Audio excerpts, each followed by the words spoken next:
Doing today, ladies and gentlemen.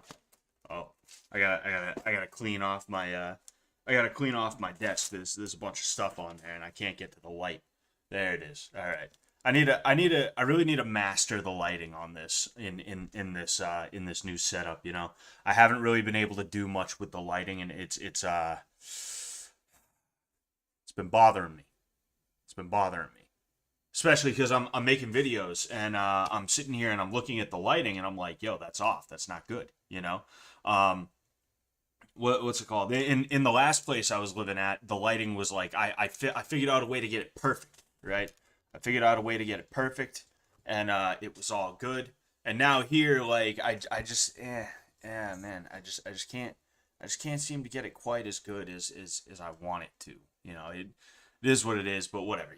Doesn't help that I'm pasty as fuck. All right, doesn't help that my Celtic phenotype, however you say that word. I'm not college educated. I don't know these big words. That doesn't help that my Celtic ass is really fucking pale. What's going on, Sheer? Bing Chi Ling. Is that a Mandarin for Happy Friday? Is that what that means?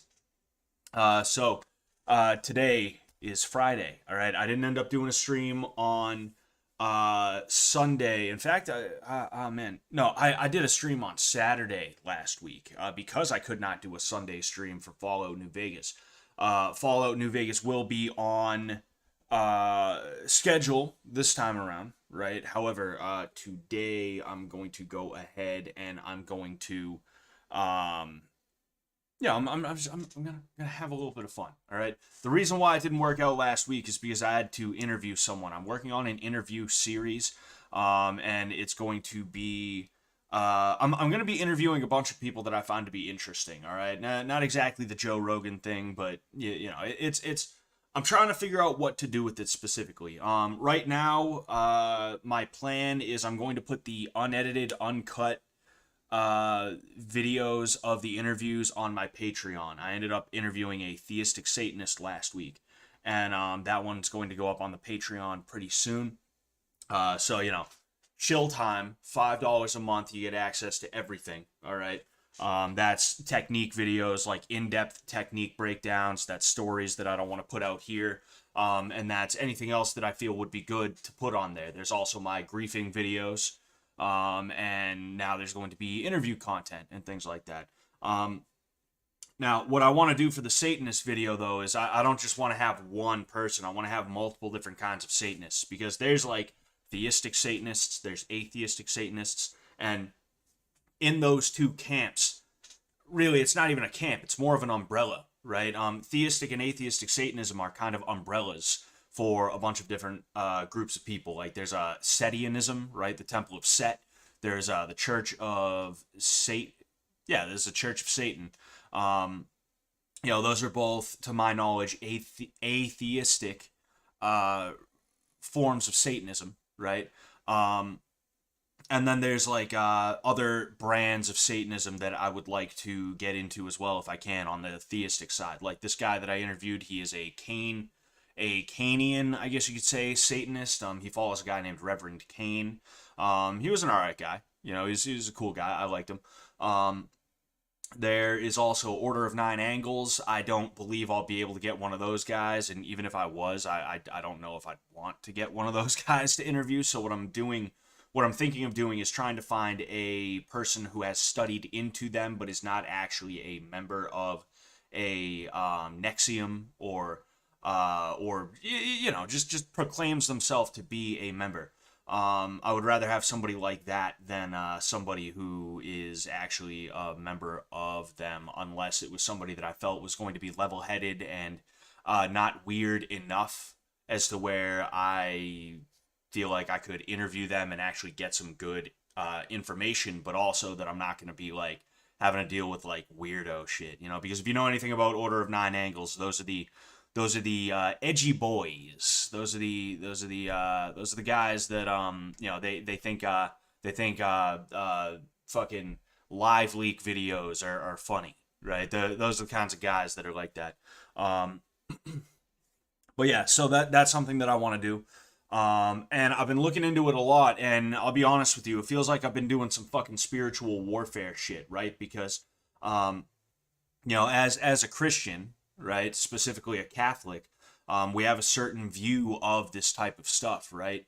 And you typically aren't going to want to just be looking into that stuff for no reason. And I have been, right, in order to do some just journalistic content, if you want to call it that, right? Oh, I just realized the $5 flash game recommendations thing is up. I don't know. I might just keep it up. If somebody wants to recommend me a flash game, feel free to send in $5. Maybe we'll play it. But I did have something else planned for today as well. Um, what was I gonna say? Oh yeah, like me as a Christian, like I wouldn't just normally look into this stuff, right? I'm doing it for research purposes, for journalistic purposes, and I'm finding like these things every now and again that like just gives me the heebie-jeebies, and I have to sit here. There was an incantation of sorts that somebody played a clip of, right? It was from this like edge lord Satanist who ended up killing people in Canada, I believe. And like it got stuck in my head. I'm not gonna lie. And whenever it pops into my head, I end up saying the Jesus prayer to get it out. I shit you not. I'll have this satanic hymn playing in my head because that's what they're designed to do. Is they're designed to get in there like a fucking seed and just grow weeds, right? And whenever I start thinking about it, I just think about either the Lord's Prayer or I think about the Jesus Prayer, right? Which like I honestly forget the Jesus Prayer sometimes. I literally have to be reminded of it, and it's such a small prayer. It's such a short prayer that you would be like, what the hell is wrong with this guy? In fact, you know what? And the thing is, I don't even think the Jesus prayer is a Catholic thing. I've never heard of it, right? Um, I never heard of it, right, until I ended up hearing a an Eastern Orthodox guy speak. His name is John Butler, and like even though he's Eastern Orthodox, I find him to be very interesting, and I kind of look up to him. I admire him in a way.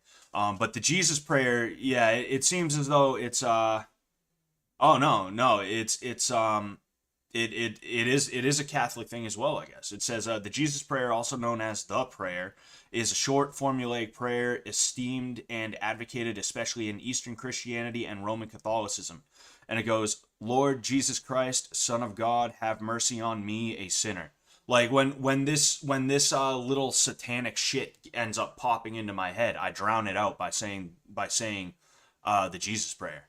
Like I'm not even kidding you. Like it's how I've been doing it.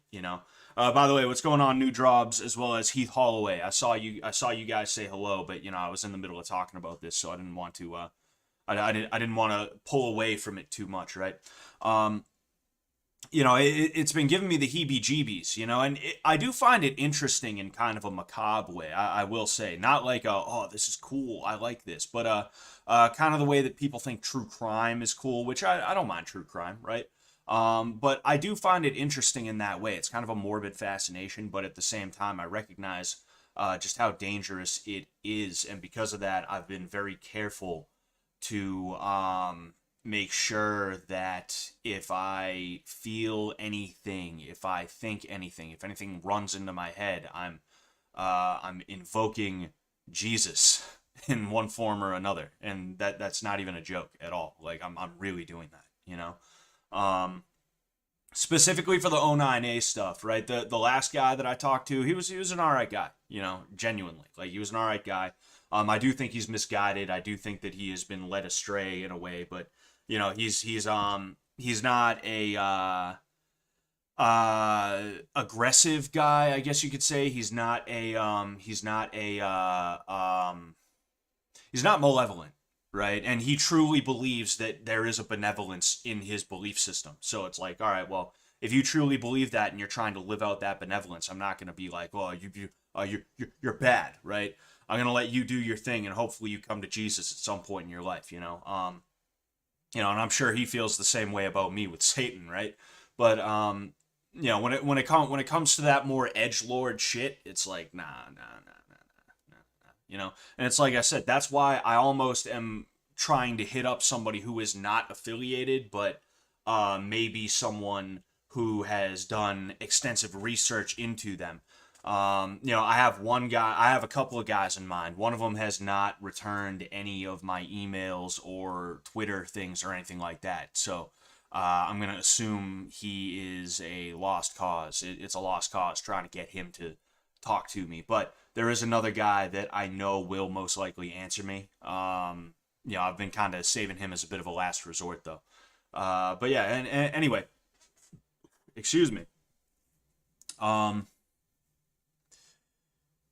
Sheer says, bro, for real, that's an awesome project you're doing. I'll pray that it turns out really well and you're protected in Jesus' name. Amen. Thank you very much. Thank you very much, Sheer. I really appreciate that, That's straight up spiritual warfare. Staying prayed up and in the world will help. Oh yeah, and that's what I've been trying to remind myself of, I'm gonna see if I can find it real quick.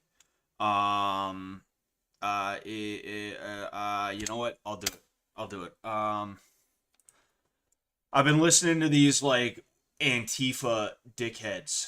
I mean, I call them dickheads. It's just because anytime there's somebody who is of this ilk, I kind of tend to like, I kind of know what they're about right away, right? These guys personally, like, I actually don't mind their podcast. I do like listening to their podcast, but I know that they and I probably would not get along because I'd be like, yeah, I don't think you should like, censor people, and they'd be like, what?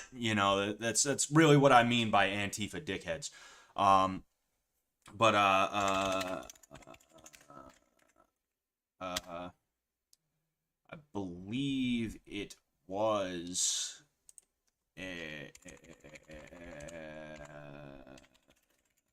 Sorry. Yes. Can you guys hear what's going on right now? If not, that's a good thing, right? I'm trying to see if I can find something specific here, but if not, then it's whatever. I'm not gonna spend forever trying to find this, but I'm trying to find you. I'm trying to find and show you what I was talking about with the whole spiritual warfare thing, right? Um, uh,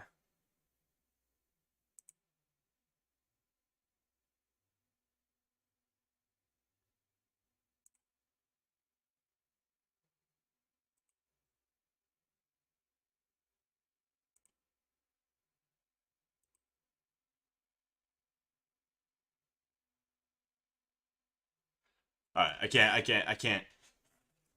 can't sit here in silence like trying to find it. But I think I might have found something close to it. If not, then I'm not going to keep looking for it. And if I can find it, I'll go ahead and I'll show it to you. But um, hold on. Yeah, well, whatever. Anyway, nothing wrong with talking with someone like that, but I ain't partaking in no rituals and shit. Yeah, same deal. And the thing is, like, people typically don't want to partake in rituals and things like that, obviously. And this is kind of why I've started to have a disdain for a lot of like mainstream shit, including someone who sort of became relevant to us in a bit of a way recently as like today. Doja Cat, right?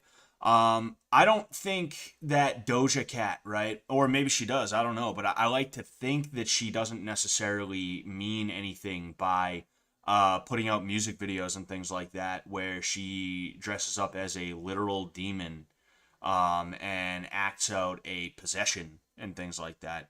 That being said, though, I do believe that that's one way that people end up being tricked, right? That's one way that people sell their souls. Because here's the thing, right? Uh, let's say there was a ritual, right, to summon a powerful demon, right?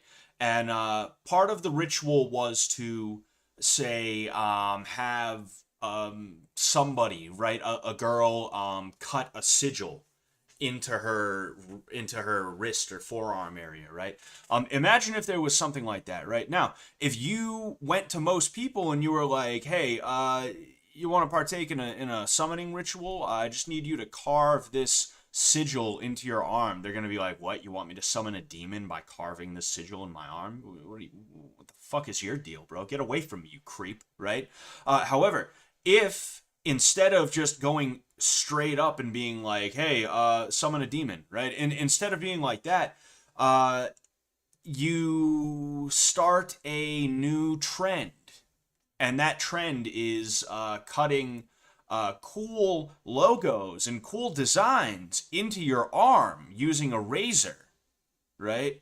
Um, well, then you might get some more people than you would if you were to just be like, "Hey, do this because I want to do that," right? You'd probably get, in fact, quite a bit more people comparatively if you were to market it or frame it as though it was just um, a new trend. It was a new trend among these crazy kids who just man, these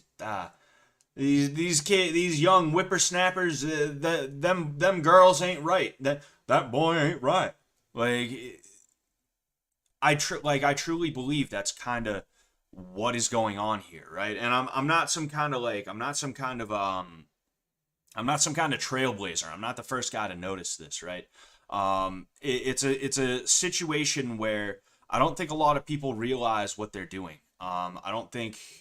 I think that if you went up to the average person and you were like, "Hey, do you want to partake in this ritual?" They'd be like, "What the fuck is wrong with that guy?" Right? But if you said, "Hey, do you want to go to a concert?" Oh, and there's a new trend among Lady Doja's Lady Doja Madonna's fans, where we're all gonna cut this design into our left forearms at the same time at the concert, you know, then you might get a lot more stupid fucking people who are willing to do that, right? And I mean, think of all the trends that people get into just cause, right? Remember gauged ears? And I'm not even trying to say gauged ears was like whoa, like some big thing. It's like people walking around holes in their ears that are like that big, you know. And if I remember correctly, they stank too. You see, I never had my ears pierced. It was never a thing that I did, you know. And even if I did pierce my ears, I would have never gotten gauges, you know. Um, but like, there's an example. What other examples are there? Remember people wearing silly bands from here to here, right? Now, those seem to be more harmless, and I'm not saying silly bands are like the mark of the beast. Ooh, right? That's not what I mean. That's not what I'm trying to say. But um, let's say you start a subculture full of people who want to dye their hair black and straighten it, and they start wearing their hair like this, and they start wearing skinny jeans, and they all get their clothes from Hot Topic, and part of that is they reject Christianity, they reject Jesus, and they become openly hostile to it. Oh, and also they cut themselves a lot. Self harm. Cutting was a fad, right? You realize that self harm um, back in the 2000s, and even to this day, it's not as popular as it used to be. But I remember growing up, being in like the sixth, seventh, eighth grade, all the way up to like maybe my sophomore, junior, maybe even senior year of high school. You still had emos, you still had scene kids and stuff like that. Well, I think you do still have emos and scene kids, but it was a different thing back then, you know. Um, and part of being emo was, "Oh, I'm so sad. The world doesn't get me. The world doesn't understand me." And then carving up your arm. Like that was a fad that a lot of teenagers who wanted to fit in partook in, right? It's not that they were truly that sad. It's not that they were truly like fucked up or anything like that. It's that they wanted to present something, and they wanted to fit in, and they wanted to have people pity them in one form or another. And because of that, there were a lot of people who would end up carving themselves up in that way, you know. And uh, yeah, it's pretty screwed up. It's pretty screwed up. Anyway, Doja Cat for Fish Tank season 2, dude. That would be fucking crazy. That would be crazy, bro. That would be pretty crazy. To see Doja Cat in Fish Tank season 2. Um, the here's the thing too. That wasn't a mistake either. Uh a a celebrity of that caliber, everything they do is either signed off on by a publicist or they're like, okay, millions of people are going to see this, so I need to be very careful about what I put out, right? And I don't just mean very careful as in like, oh, I have a shirt with Sam on it. Maybe I shouldn't wear it. Also, they'll sit there and be like, I have a shirt with Sam on it. I'm going to wear it because I know millions of people are going to see this and I want them to see it, right? She didn't wear that because she didn't want people to see it. She didn't wear it by accident. She wore it and then she took a picture of herself with it in frame because she wanted people to see it, right? So there is a very real chance that Sam and Doja Cat could end up conversing to some degree. And I don't know. They'll collab on a song maybe, and Doja Cat will come to Fish Tank season 2, and we'll have a concert for like 6 people.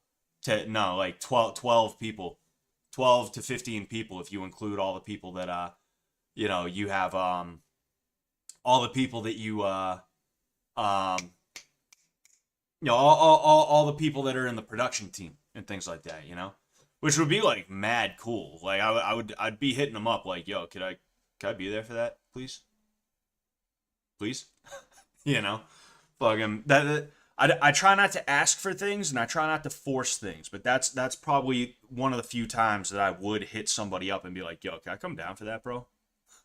Fucking anyway, Sam gonna give her the drippy drop. She gonna give him the tippy top. I knew kids would use a Bic lighter to burn a smiley face into their arm. Yeah, I remember that too. Now that you mention it, kids are that dumb, and that's why, like, again, like, I don't believe that these things are accidents, right? I don't believe they're coincidences. Do you have people who are like, oh, haha, these Christians, they think that Harry Potter is gonna lead to legitimate witchcraft. Oh man, you know what I'm gonna do? I'm gonna buy a wand and a cloak just to piss them off. Haha. You do have people like that. Don't get me wrong. Obviously, right? But you're also gonna have people, and there is overlap between these two groups of people. But you are also gonna have people who, they just want to fit in, and because of that, they're willing to do extreme things to fit in, right? I feel like I started butchering that randomly. I hope I didn't. I hope I made the point that I was trying to make. Fucking the light is like bothering my eyes, and because of that, like I'm sitting here, I'm looking here, and then I'm like, fuck, dude, shit. In fact, you know what? I'm gonna see if this works. I'm gonna see if this works at all. It really kind of sort of does, I guess, a little bit. I don't know. I don't know, man. I don't know nothing. I'm just here. All right, I'm just here. Anyway, I don't think I actually pressed play on this thing. I want to see.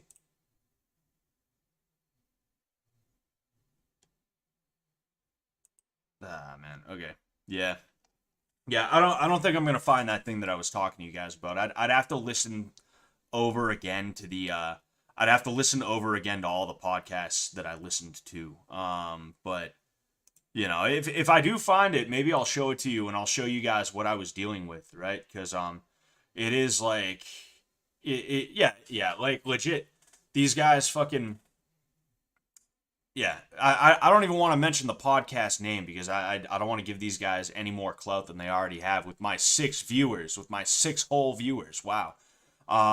But fucking their $10 a month Patreon tier is called Salaried Anti-Fascist, which is like, again, like that's basically all you need to know about them, right? They're those guys who like they make Antifa super soldier jokes, and it's like I don't like people like that very much. These guys, I've laughed at a couple of things they've said because it's not like I'm a fan of what the people that they talk about, right? I think those people are reprehensible as well. But the way I see these guys, it's like, yeah.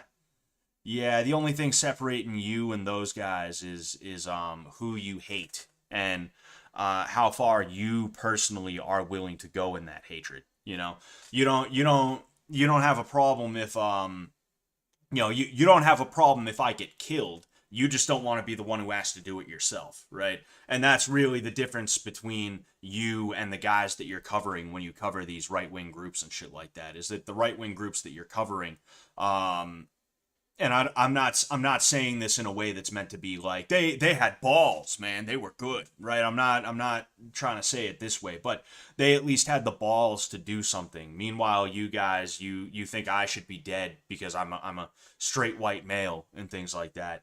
But you just don't have the balls to do it yourselves, you know. Anyway, that's enough of politics. We're gonna chill for another minute, and we're gonna see if anybody brings anything up. But after that, we're gonna go ahead. We're gonna get into the topic of the day, if you want to call it that. What I plan on doing, somebody suggested that I do this, and I'm gonna go ahead and I'm going to.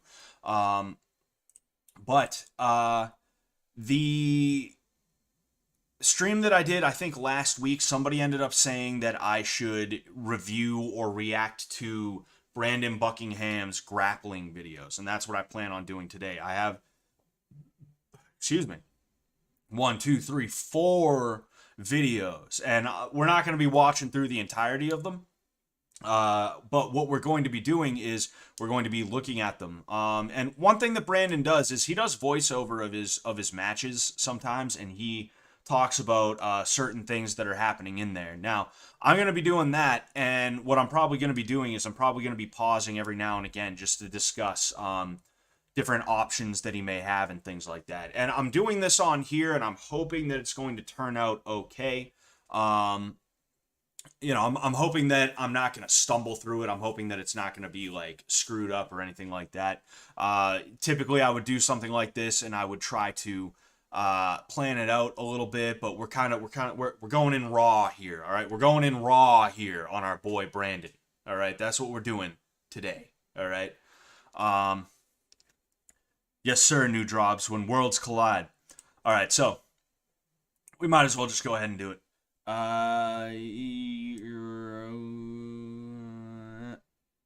All right, and I think I will take the $5 flash thing off just for the time being. Okay, so this is NCAA Division III National Champion John Boyle from WNE. Not sure what that is. It's college, obviously, but I'm not sure, where it is.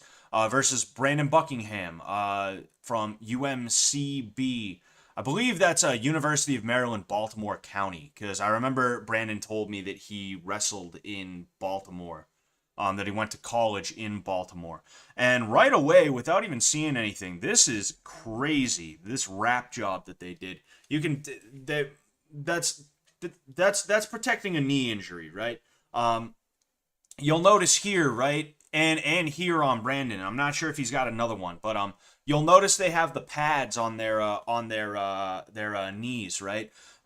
That's to pad the knee a little bit, but what it's really for is to make sure that you don't get too sweaty, right? Because if you are on wrestling mats, right, and you shoot in and you're really sweaty, let's say it's like the end of practice, you'll glide. You'll like your knee will hit the ground and it'll like slide on the mat. It's kind of funny, almost kind of fun in a way, right? But you can't have that in a match, because if you're gliding around like that on the mat, you're losing power. You need friction, all right? You need grip, all right? You need a grip. And that's why those things are there. But what it looks like on Brandon's knee is not only does he have the pad on there, but it also looks like he has an extra brace on there, and then it's also wrapped up, which is pretty insane. Wrestlers are crazy like that, because most people, if they fuck their knee up like that, they're just out for the season. But wrestlers are the types where it's like there's a story from Chael Sonnen that goes something like there was a guy at his state championship, right?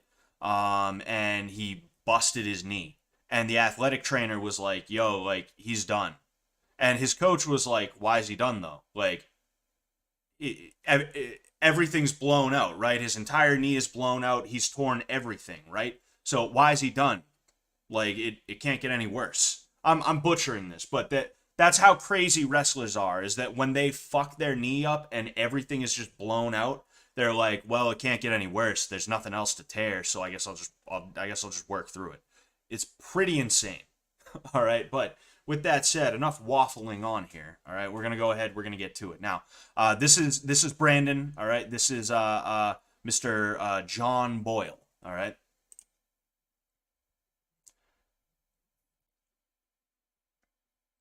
All right, so here we have a tie up going forehead to forehead.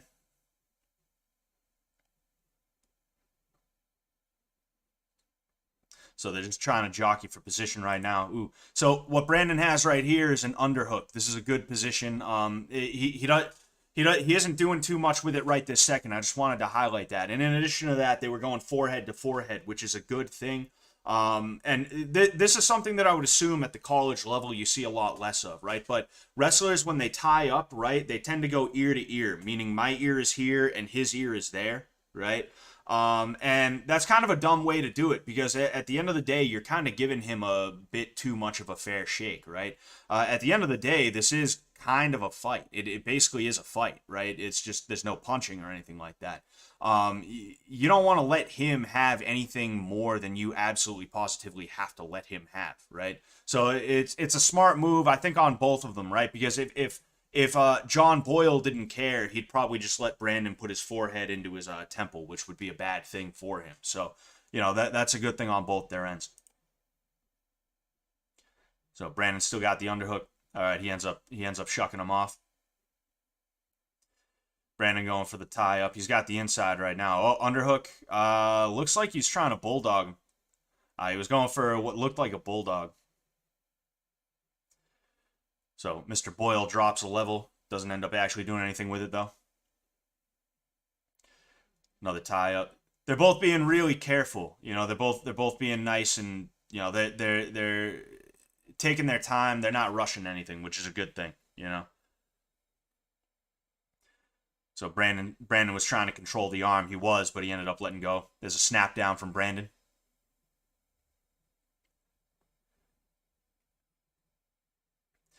So now Boyle's got an underhook.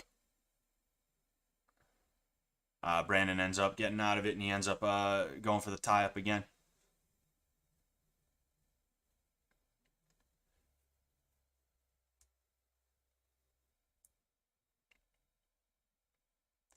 Oh. Oh, man. That was a pretty nice throw from Boyle. Right now, Brandon's trying to fight it. I don't think there was any points awarded yet. I don't believe there was. But right now we're kind of in a scramble right now. Brandon's trying to fight it. Wow, nice. He ends up getting into the north-south position, and he's sprawled out. Looks like he's got a front headlock right now. I believe he does. Yes, I believe that is a front headlock. So they ended up. I believe they just called that a stalemate. I'm not sure if that was the end of the round or not. The referee called neutral, so I would assume they were just calling the stalemate. Either that, or they were out of bounds.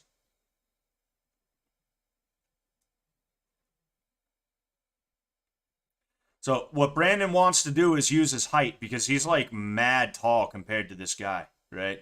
He wants to use his length and use his arms long, right? Keep his arms long.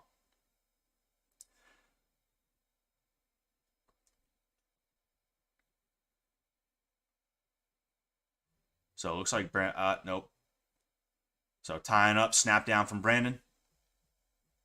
They both seem kind of stumped right now. I think they're both just kind of not sure of what to do. John had the throw, right? I think that's because Brandon kind of was walking into him, so he just went for it and he got it. But I don't think either of them are really 100% on what they should be doing right now. They're both being nice and careful, but they both honestly kind of look a little bit confused. John Boyle dropping a level.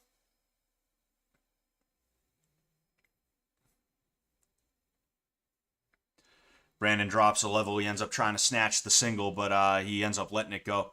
I don't think he necessarily would have ended up getting it, but it was interesting to see how deep he was able to get in before John ended up dropping. So what they just did right there, I'm gonna say, that little thing right there, in between rounds 1 and 2, they end up flipping a coin, right? There's a red and a green, and whichever it ends up landing on, right? Whoever had the corresponding color. There's two colors here. It's either red or green right here. And whoever ends up winning the coin toss, they get to decide whether they want top, bottom, or neutral. Okay, top and bottom refers to the referee's position, right? You're either on top of the referee's position or you're in the bottom position for the referee's position. What's going on, based Alcatraz?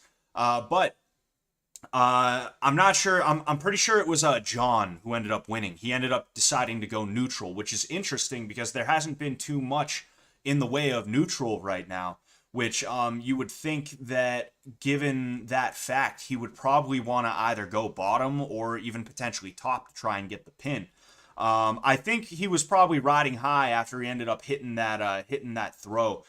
He probably thought that he hit it. It was nice. It didn't quite end up going anywhere, but it was enough for him to feel like he should stay in neutral, right? Basically standing up. They're both standing up.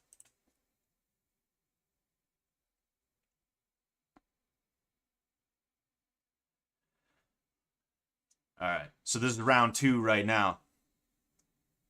So John ends up trying to reach for the single. I think he might have just been testing what Brandon would end up doing if he went for a single leg though.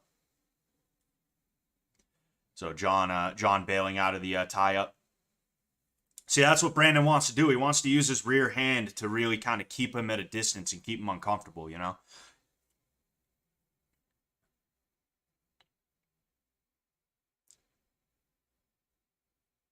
Brandon looks kind of tired. So fake up top, and then he ends up faking to the bottom. Level changes like that, you hit enough of them, and the guy that you're wrestling with ends up being desensitized to him, and he stops reacting to him. And eventually, you actually go for it for real. And before they realize it's the real one this time, they're on the ground, right? So those things aren't for nothing. Oh, there it is, double leg. Oh man. Brandon reaching through. Oh man. So right now Brandon's reaching through for the leg. That's kind of what's stopping him. Oh man, he's going for the spladle. And he's got it.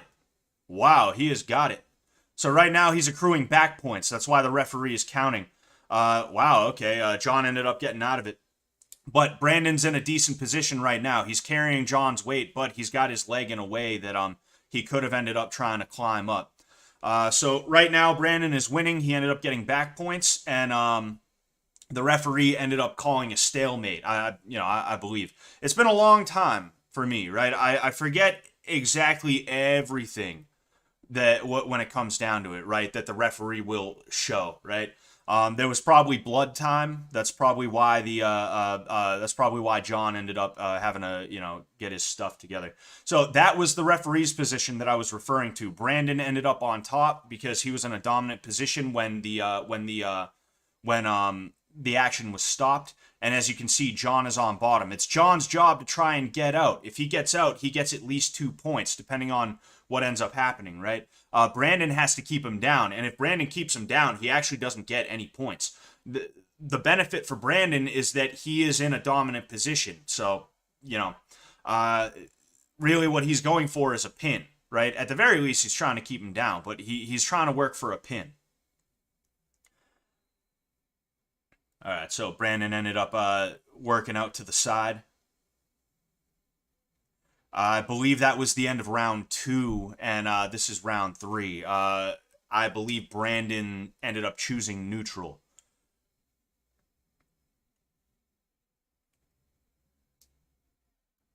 Oh, ooh, okay, that was pretty slick. Looks like he almost hit a throw by, and he ended up hitting that low single. That was pretty cool. I didn't quite catch it, but it was slick. John ends up letting him up because he's trying to get back on points. Instead of working for back points, he decided he'd just take him down, let Brandon get the one for the escape, and then shoot in. So that's a double leg takedown right now. I don't believe there's any. Ooh, that was smart wrestling from Brandon, right? Because there was no points awarded, and since he was close to the outside, he ended up trying to get out so that a stop in the action would be called. This is called we used to call that a fresh start when I was in high school. We used to hear our coach yelling, "Fresh start, fresh start."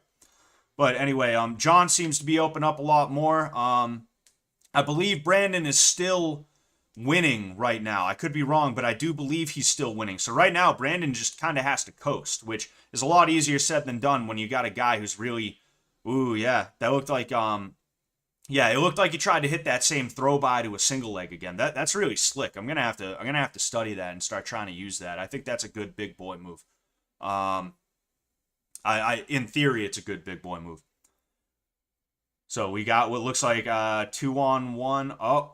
Oh man, he ends up shooting in, but Brandon ends up getting the sprawl. He's working for it though, and nothing. Good, there you go.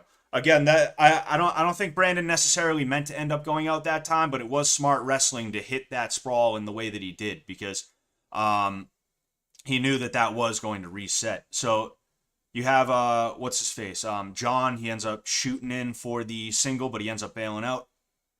It was more of a fake than anything. So we got a 2-on-1 from John. See, like I said, Brandon wants to keep him at his length, right? He doesn't want John getting in. An attempt at a snatch single from John. It ends up not working out. So seems like Brandon's coach is telling him to be a little bit more aggressive. So we got a sprawl right now. Oh, yeah. I think they called that. I think they called that. I think that was a safety thing. So he goes for the head tap and then the double leg. And I believe that's time. 7-2. Wow, that's really good. So that was a wrestling match, and not just any wrestling match. Like I said, that was a D3 national champion. Now, wrestling is one of those sports. It's not like any sport out there. You can get good at football in 4 years and play Division 2, Division 3 football. Some people are so good right out the gate, especially if they have a physical advantage, right? That they start playing in high school and they make it to like a D1 school, right? You can get really good at football really quick. Baseball, not as much, but again, you can make it to D3 baseball and be semi competitive, right? Even if you're not that good. Wrestling is not one of those things. Wrestling is one of those things where even the D3 club captains are absolute animals in a way that would seriously blow your mind if you saw them in action or if you had to really go up against one of them. You know, it's pretty insane. So to have a Division 3 national champion and Brandon ended up beating this guy, that says something, you know, and there's a reason why I've said in the past that I think Brandon's a better grappler than me, right? I do believe Brandon is better overall as a grappler than I am, right? He's been doing it for a lot longer than I have. He just hasn't been doing jiu-jitsu for as long as I have, right? But he's one of those guys that when he gets a hold of you, I remember sparring with him, right? And we were going over clinching and stuff like that. And when he would get a hold of me, I'd just be like, oh, shit. it had happened. He'd get me, and I'd be like, oh man, damn. Like, this guy, this is a different breed. This is a different animal, you know? And I was listening to his live stream before this, and he said he wants to get back on the mats, but he's dealing with some stuff. You know, I would assume it's a knee injury. In fact, he said it was a knee injury, and then there was also some back issues that he's dealing with. Such is life when you are a lifelong athlete and you've been doing martial arts for a long time. It's crazy what happens to your body at such a young age. But like, if he can, that's going to be crazy, and I'm going to be really excited to see footage of that. You know, I'll definitely end up reacting to some of the footage that he has of that because that's going to be really cool. You know. I'll see if I can get him to come up here and maybe we'll enter a tournament together. There's one wrestling tournament around here. I did a video on it a year or so ago, a little bit over a year ago. You know, I ended up entering. I got my ass beat because, you know, I'm not that good of a grappler. I'll just be honest with you, right?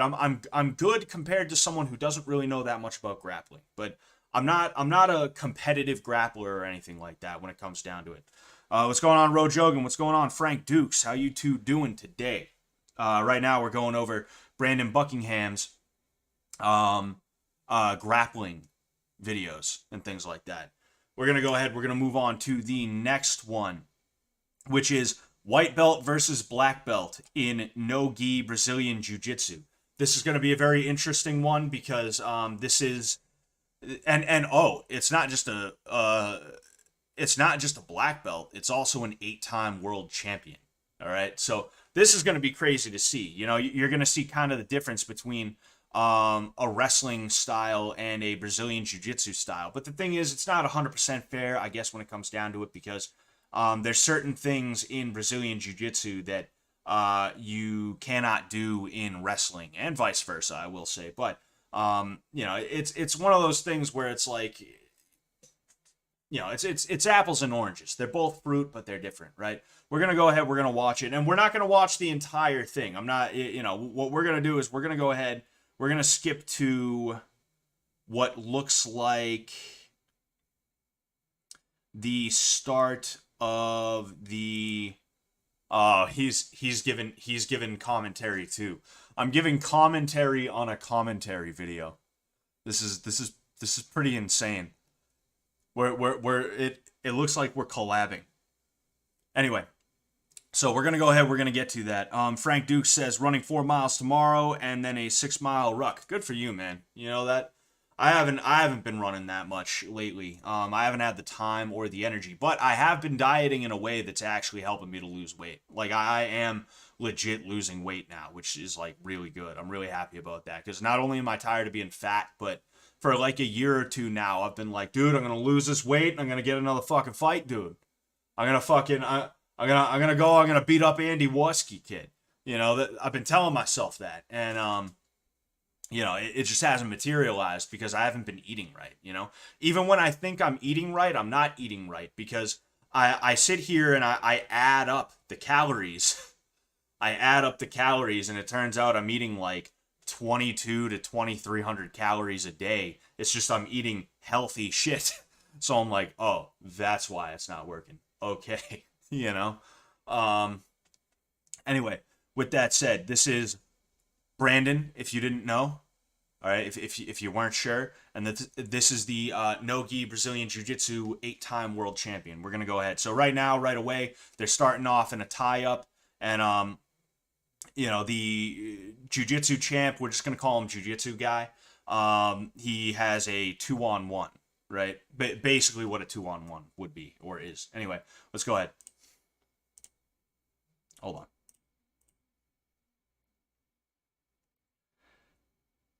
He's going for a, oh wow. He just dragged him down with that 2-on-1, but Brandon ends up rolling through and he's in position, or he was in position to try and go for a triangle choke, but he doesn't quite have it. What's going on right now is the Jiu-Jitsu champion was trying to stack pass and he basically did so successfully. Now he's in a half guard. Brandon has an underhook, which is good, but he's taking the underhook out. It looks as though the Jiu-Jitsu champion might be going for a Darce choke, but I'm not 100% sure about it. We're going to go ahead and we're going to see what ends up happening. Right now, Brandon is kind of sort of stuck, but it looks like he's trying to. You see, he is going for the Darce choke. He is going for the Darce choke. So, it didn't quite look like it because it was at a bit of a weird angle, right? But what gave it away was the fact that he had his arm trapping this arm, and then this arm was over his neck, right? That's kind of what ended up giving it away in a way. Like I said, it's a little bit weird to see. It's a little bit hard to see, but I know that there is a Darce choke from that angle, and typically you're not just going to hang out there with him facing into you that way. You're not just going to let him get his shoulder blades off the mat if you're not doing it for a reason. If he didn't have the Darce choke, what he would have done is he would have flattened Brandon out so that the Peyton was touching the mat, right?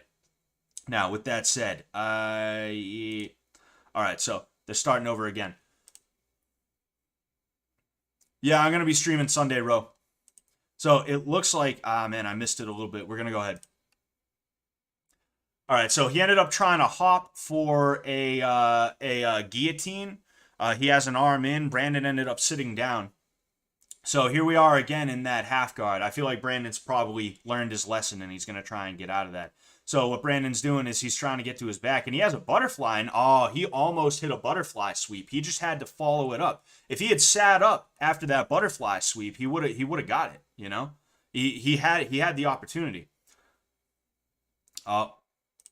So we're gonna go ahead. We're gonna skip through this, but I'm not 100% sure what's going on right now. I do know that there is a closed guard, and then this gentleman right here has a body lock on Brandon. It almost looks like the way Brandon's arm is, he's probably taken the arm and he's passed it over to that side of the body, which would mean that his right arm is holding it, right? So that he doesn't have the ability to use it. And there could potentially even be some kind of submission there. I'm not 100% sure. And this is just if I am correct, right?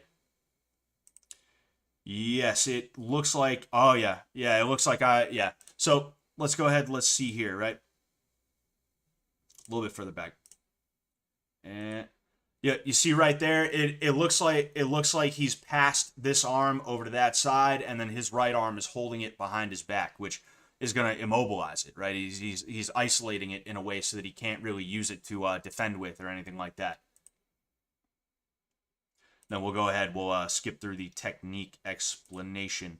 All right, so here again, we see that Brandon doesn't have control of his arm. He ended up, wow, okay. So Brandon doesn't have control of his arm right now. His guard ended up opening up, and right now it looks like he's about to end up in a half guard. The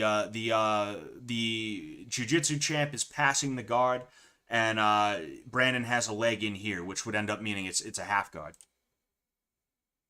So what Brandon should be doing right now is, well, I mean, there's a bunch of different things he could do. I'm not trying to say like he has to do this, but unless there's a reason why pertaining to this, he should be trying to make sure that he keeps this, because he doesn't want the jiu-jitsu champion to pass his guard or anything like that. Half guard is still a guard, right? And there's going to be no points awarded, and it's not going to be considered to be a more dominant position if he keeps that half guard.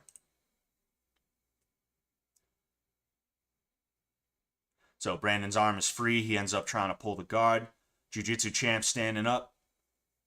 So here we have the knee shield. This is, you know, it's a guard. Brandon ends up shrimping out. He tries to end up retaining his guard, but he ends up getting it passed, and then he goes to mount. Now, what Brandon just did is he exploded and he got to his stomach, which that's a wrestler's mindset, right? And I'm not saying it's completely and totally wrong, right? There's situations where it probably is better to explode and just give up your back. Like if you're getting absolutely pounded from the top, I'd rather fight a choke than have to worry about getting my face pounded in. I'll be honest with you. And you see that in MMA. That's kind of one of the modern MMA takes, is that you know, it's not good to give up your back, but if you're getting pounded in the mount position, it's better to fight a choke than get your nose broken or something like that, right? So Brandon ended up exploding and he gave up his back. Now, the jiu-jitsu champion has a back take. He has 2 hooks in, and he has a seat belt, okay? That's what he's got with his arms. He's got a seat belt here. That's going to help to control Brandon's upper body. We're going to go ahead. We're going to see what ends up happening. Brandon's doing a smart thing right now. You see his legs, right? He's pushing backwards so that the jiu-jitsu champion is on his back, okay? That's one way that you're going to kind of make the person uncomfortable and take away some of their options. But we're going to see how that works out. All right, so Brandon's trying to hand fight right now. He's doing a pretty good job of protecting his neck. It looks like he's having a great time in there.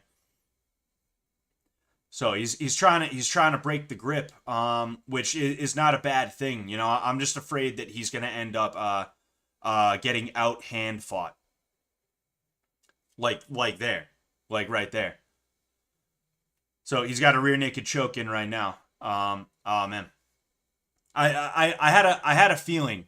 I had a feeling that was going to work, but I was like, oh man, I don't know. It doesn't look like it's the tightest. It wasn't the tightest rear naked choke that I've ever seen, and I thought it would work, but I also wanted to believe that he would end up getting out of it, but regardless. And like I said, that's kind of what happened, right? He was focused on breaking the grip, which it's not a bad thing necessarily. It's just that he was getting outfought, right? Or he got outfought is what I meant to say. He ended up getting outfought, and because of that, he ended up leaving his neck open, and he ended up getting put in the submission, you know? It just kind of is what it is. I will say what he probably should have done.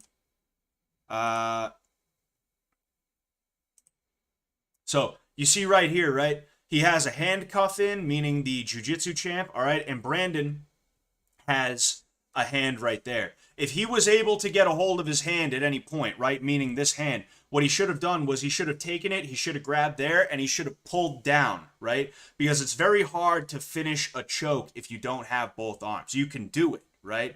There are ways to do it, but typically you're going to want both arms.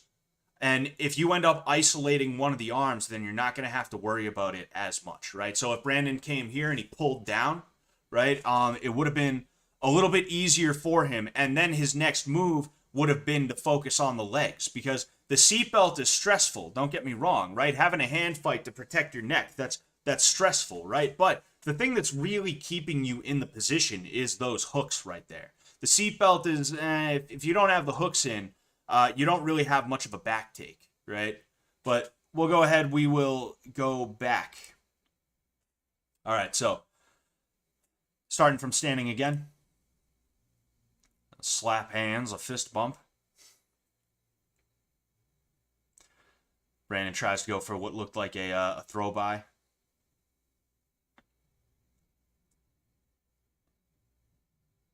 Both tying up. Oh, looked like a snap down from the jiu-jitsu champ.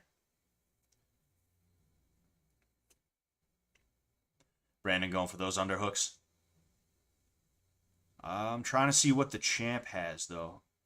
Okay, there's a body lock from the champ, but an attempted throw from Brandon, he ends up posting, meaning the champ ends up posting, and Brandon ends up pulling guard. So there's an open guard right now. It looks like Brandon's trying to set up a triangle choke. The thing is, this is kind of what's keeping him from doing it.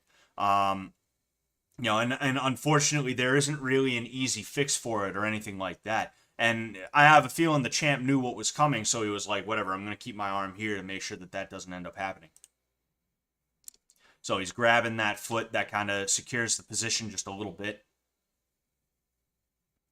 So we have what looks like a half guard. I could be wrong. Yes, there's a half guard, and Brandon is going for rubber guard from a half guard position. That is incredible. That is insane, the amount of flexibility. Compared to me, I am not flexible at all. But it ends up in a guard pass with a mount, and it looks like the champ is going for an arm triangle. Yes, arm triangle choke. I know my stuff, guys. Oh, man, Brandon goes for the single. He's dogging it. He's dogging it. We're going to see if he gets it. I think he's got it. I want to think he's got it. Man, he let it go, and there's a front headlock right now. There's probably a choke in. Yeah. I don't know if it was a guillotine exactly. Yeah, it was a guillotine. Yeah. It almost looked like it could have been something else, but, you know, regardless. They're all basically the same anyway. It's all kind of technicalities. A lot of these chokes from that position. Oh, man, he almost had that. He ends up dropping for the Smith single, and he almost had it, but he didn't. Brandon going for the outside reap or trip. I forget exactly what that is. I'm not a reaps and trips guy. I'm not really a judo guy when it comes down to it. So champ shoots in for a single. Brandon ends up sprawling, but then he ends up pulling the guard.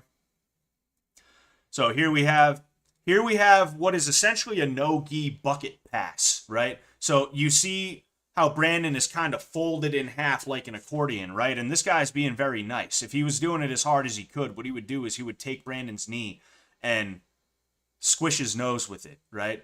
That arm right there is kind of keeping him in place, right? And what he's doing is he is really just using pressure and kind of, you know, he's kind of moving slowly, right? The bucket pass sucks because when it comes down to it, it's it's one of those very rare pain compliance kinds of things. When somebody talks about pain compliance, they're usually full of shit. But when it comes to the bucket pass, pain compliance is real. Because if you're not able to be squished like an accordion like that, then you're going to be in a lot of pain, right? And even if you are, it's not a fun position to be in, right? Even if you are able to bend like that, it's not fun, right? So because of that, you're basically just stuck there waiting for him to get bored, right? And then he ends up giving you just enough room, and you literally allow him to pass your guard so that you can just get out of that position. It sucks to be in. Like, that's how bad it is. You're just like, by the end of it, you're like, all right, dude, let's move on. You can have the guard pass. Take it, whatever, bro. Just have it, dude. Just let me get out of here, please, all right? There's also submission you can do off this, though that's a gi submission. I don't know if there's a no gi equivalent to it. I would assume that there is not, unless you're just going to smash pass and try and get him to tap from the position, right?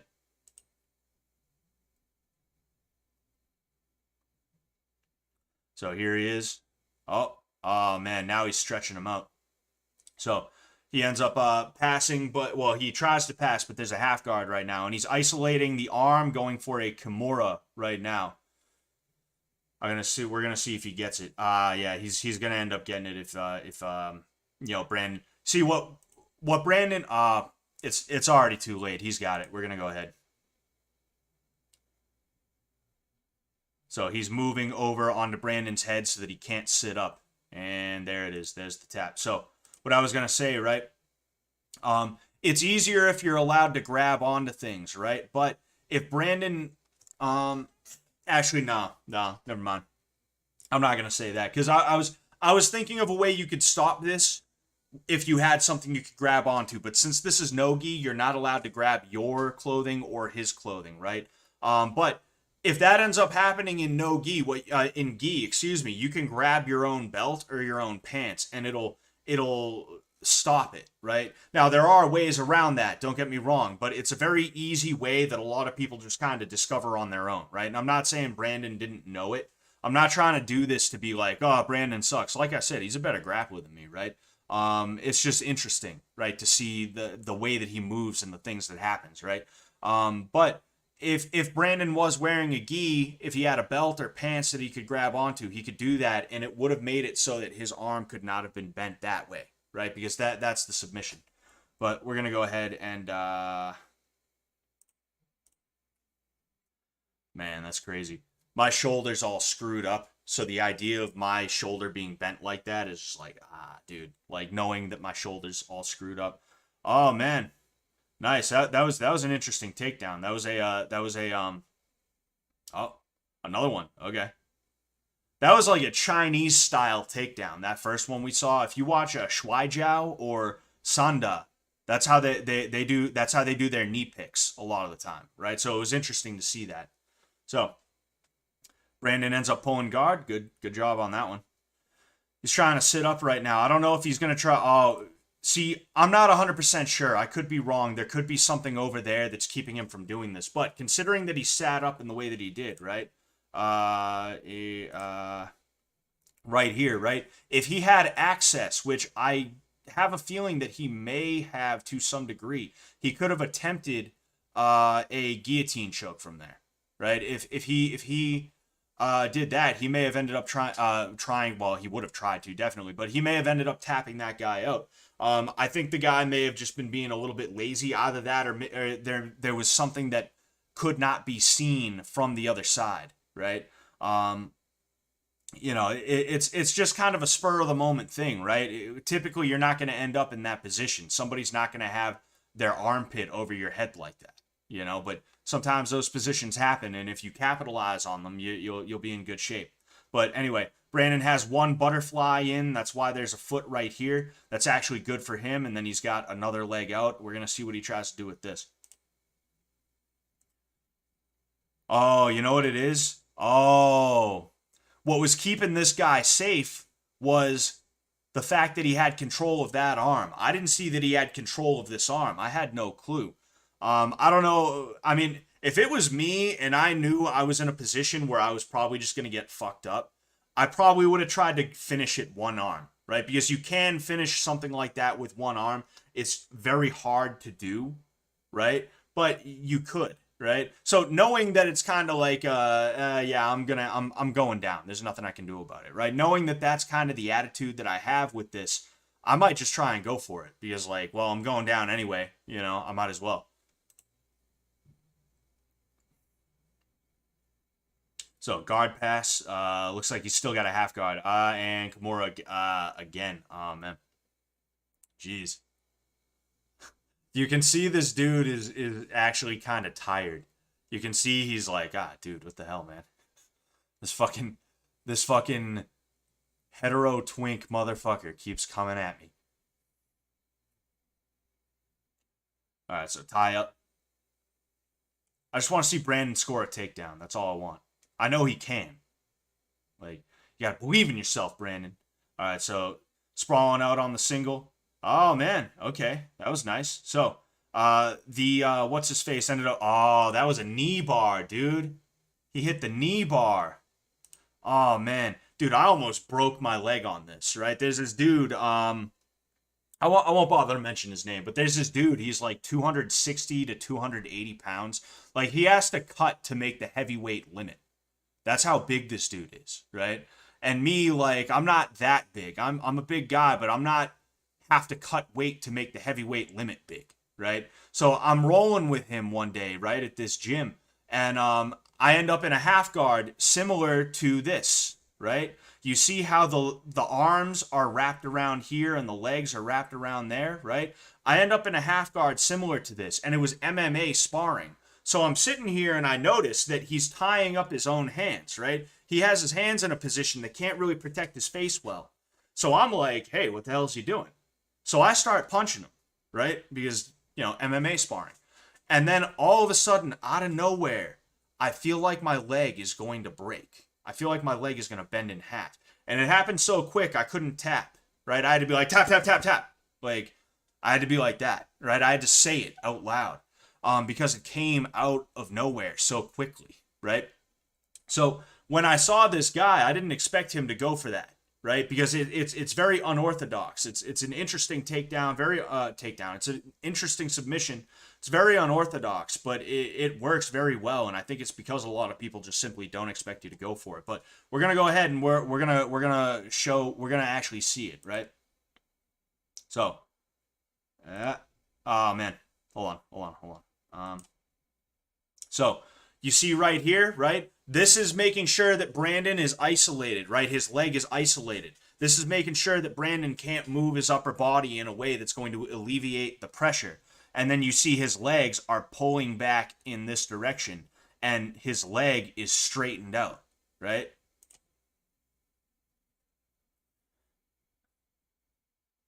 Yeah, there it is. That's like a nasty submission. And when it happened, right? The guy was like, "Are you okay?" Dude barely speaks English. Really nice guy, barely speaks English. I have a funny gym story about him, but I won't tell it because, if it's not in the context of you knowing who this guy is, it's not going to be funny. Um like immediately after he was like, "Are you okay?" Cuz he's like he's Cape Verdean, right? Um and I'm like, yeah, dude, I just had no idea what that was. Could you show it to me? And he showed it to me. And I'm like, all right, thanks, man. Now I know what that is. It was crazy. But we're gonna go ahead. We're gonna see if there's anything else in this video. Is he at a massage parlor? Oh. Oh man, that's crazy. That's Brandon, you're fucking insane, bro. You are an animal. All right, so here we have offering people $200 to try and knock me out, part 2. I didn't know there was a. Oh no, I did know there was a part 1. I just forgot that there was a part 1 and a part 2. I'm pretty sure this is with Tommy G McGee, who is somebody else that I actually really enjoy watching. Maybe if he's got wrestling videos or anything like that, we'll go ahead and we'll see his stuff. I think he had an MMA fight. I think he had at least one MMA fight, so that'd be pretty cool to see his stuff, right? If I could get a hold of that, I'll go ahead and I'll react to that.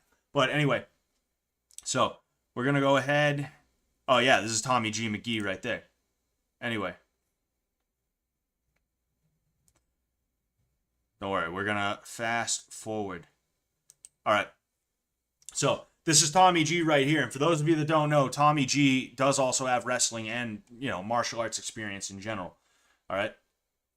So, and by the way, the point of this, right? I will say the point of this is to...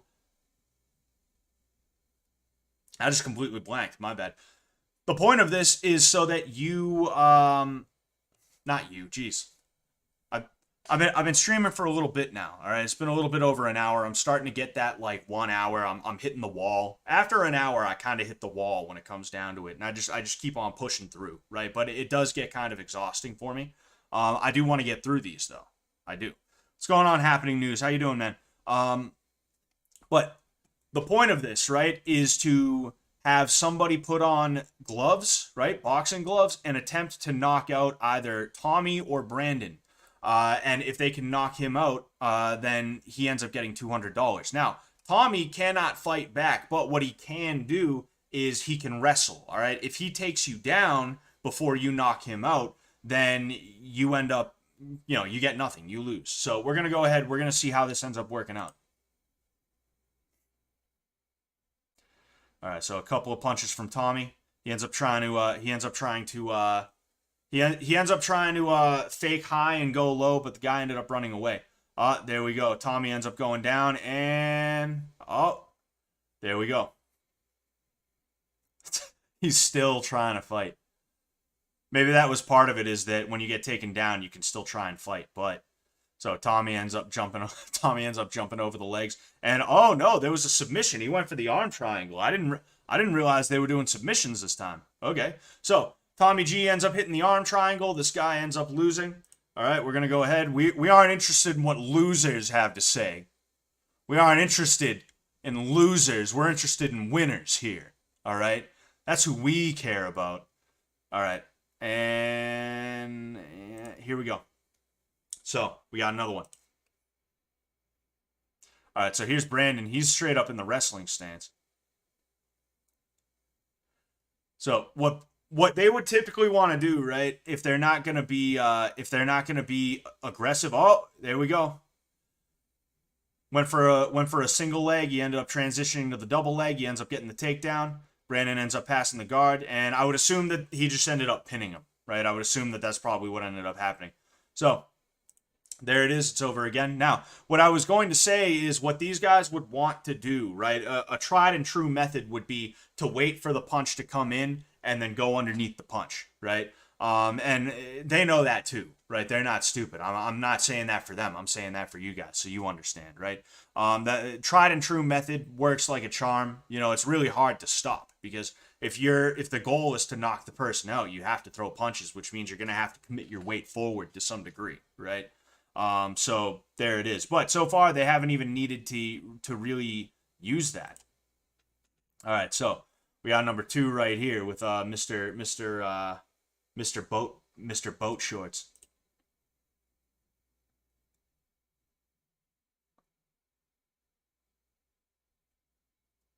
So a couple of straights. Oh, yeah, he bopped him, but not very hard. And he shoots in. So he ends up getting the takedown, but this guy ends up giving up his back. I don't know if anything is going to come of it. Oh, he ends up transitioning back to the double, and he ends up getting the takedown again. So, and there it is. I believe so, anyway. We're going to go ahead. We're going to see if they give him another shot. Yeah, no, that's it. So,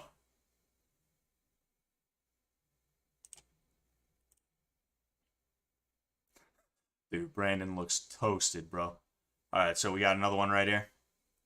Brandon in his wrestling singlet. So Brandon's doing a good job of keeping his hands up, right?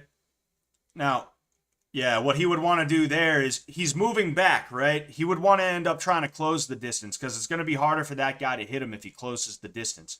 This is one of the useful things about the clinch. So he ends up trying. Oh, see, there it is again. He's got to tie up the arms, right? If he goes for an over-under, right, he's going to tie up the arms in a way where he can't end up getting hit. But doesn't seem like it matters, because he ended up getting the takedown. This guy ends up giving up his back. Brandon's riding. Uh-oh. Spladle City. There we go. He ended up getting it. And you can see the dude's gooch. Alright. There we go. So far, nobody's gotten it. Right? We're going to see. Is there any more? No, not quite yet. Or not quite yet, just no. Alright. So, this is the big one. Alright, this is the big one. This is Brandon competing at a no-gi BJJ tournament. Alright, so what we're going to do, like I said, we're going to go... Is that the champion? No, that's not the champion. It almost looked like him a little bit. But we're going to go ahead. We're going to skip right to the matches, okay? Alright, so this is Brandon's first match. JC says, "Sup, Scott, at the gym right now. Chest day, best day." Nice, dude. I'm happy to hear that. Me, I'm sitting at home. I just ate a bunch of fucking Oreos. And I'm telling you this after I told you that I'm dieting and I'm actually losing weight. Friday night, I don't drink, I don't smoke, I don't do drugs, I don't go places and try and fuck bitches. I eat Oreos, all right? I eat brownies, I eat cake, all right? That's what I do, all right? That's what I do. I drink soda, right? Speaking of which, hold on. Don't worry, we're gonna get to it. I swear, we're gonna get to it.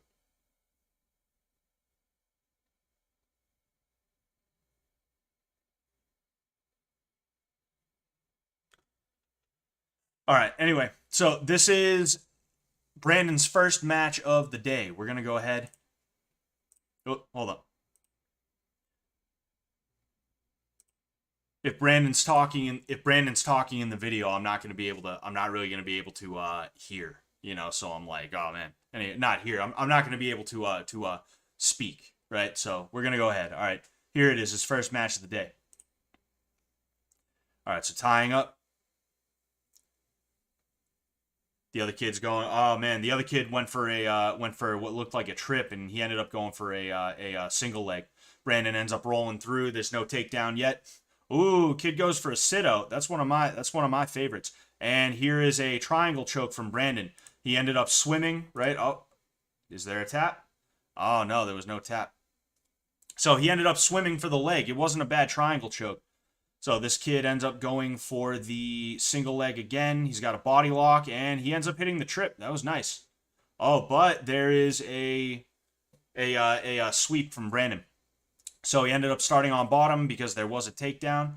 He ended up going for that triangle again, it looks like, but he ended up passing the guard, the other kid. So it looks like, oh, there is a guillotine attempt, but he's not quite getting it. Brandon ends up breaking out of it. And, ooh, nice duck under from the kid in blue. Now, Brandon's going for that butterfly sweep again. All right, so Brandon's trying to get he was trying to get a knee shield in, but now he's just going for the, okay. All right, so triangle choke again. Let's see here. Is he swimming? Oh, no, he's going to try and pull the head down, it looks like. And there's the tap. So that was a good match. I like the takedown acumen of this guy right here. His opponent. That was pretty cool, right? Yeah, I mean Brandon ended up winning. Good, We have other names as well. This guy is named Michael, I guess. All right. There we go. So here we have Brandon versus Michael. All right, we're going to call this guy Michael. That way I don't have to call him, like, Gorilla Shorts or something like that. Anyway.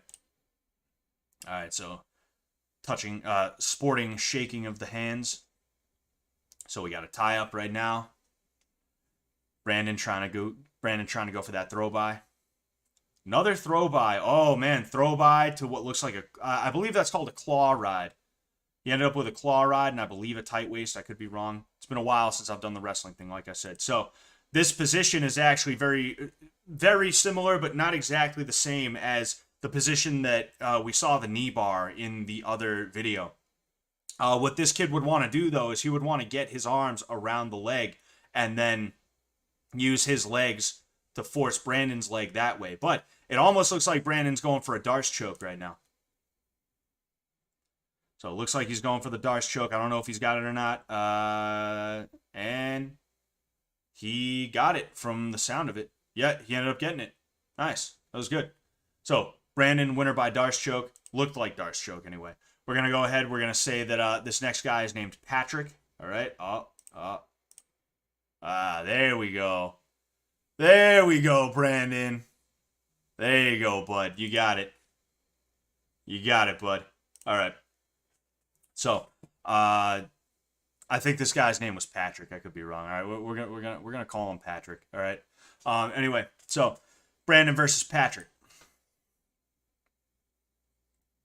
All right, so tie up. I have to say, nice single leg to the body lock transition. Brandon ends up pulling guard, but it was considered a takedown because he pulled guard as a result of a takedown attempt. Here we have an attempt at a triangle choke, and he ends up swimming for the leg, but he ends up letting go of it. What Patrick would want to do is he would want to try and get his head to the ceiling. He would want to try and look up that way and get the arm that is outside through, right? He's trying to create space. But I don't know if that's going to happen. It seems like his weight is kind of too far forward. He's got to get his weight back enough as to where he can look up to the ceiling. Brandon locking his hands, and that's what ended up finishing it from what it looked like. Yep, he ended up locking his hands, and that ended up making the choke tighter. Apparently, oh wow. I have to say, these guys, like, they're not pulling guard. That's kind of an issue you see at a lot of Nagas, is dudes, they slap hands, they fist bump, and then they sit their ass on the ground, and I don't respect that. If you're a guard puller, I don't respect you, right? You need takedowns, right? If you want, let me rephrase that, right? If you pull guard, it's all good, right? But you also got to have a takedown game. And if you pull guard every single time, no matter what, it's like disgusting, you know? And if you're going to pull guard and you're good at sweeps, like if you pull guard in pursuit of a sweep, that's one thing, right? If you're really slick, you pull guard and you're hitting butterfly sweeps or other things like that after you pull the guard, then it's like, all right, fine, whatever. But if you're one of those people who goes slap hands, fist bump, sit on the ground, then you suck and nobody likes you, right? And that's one of the issues that I have with jiu-jitsu overall. That's why I have such a disdain for jiu-jitsu tournaments and jiu-jitsu cultists, is because it's always the loser weirdos who pull guard that are the ones who are like, the ground is my ocean and I'm a shark and most of you don't know how to swim.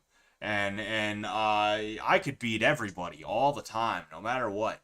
And my jiu-jitsu sucks. Ha ha ha. I'm special because I trash myself. I trash my own jiu-jitsu prowess. I'm a brown belt, and I tell people I still don't even know what I'm doing. Ha ha ha. I'm quirky. I'm special. I'm funny. Look at me, right? Those are the people that always pull guard, and they're annoying, and they're not that good, but they think they're better than they are, you know? And I don't like them. Yes, butt scooters, as Happening News says. The butt scooters. It's so ridiculous. Want to see if there's more of this guy. At what? At Nyat Woon. You know what? I'm going to follow this guy. I'm going to follow this guy right now.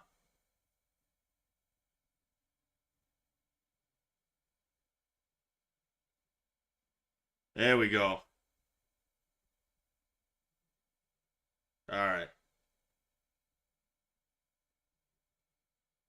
Anyway, just followed this guy right now. He's still rolling too, which is great. So, my teammate Mahoney Badger. I'll follow him later. So, what's going on here? All right. Match 4 finals. All right. So, this is Gavin right here. Gavin, who looks like a teenager. It's kind of crazy. Anyway, so Brandon, Gavin, we're going to go ahead. All right. So, tie up. Brandon going for that. Oh, man. Is he going to hit it? Yes, he is. Splayed him. Oh, but man, Gavin ends up getting out of it. But he's still trying to, he's got the front headlock. And he had a front headlock, and it looked like he was going for a Darce for a second, but he lost it. So Gavin shoots in. Brandon's going for another spladle. He gets this dude caught in another spladle.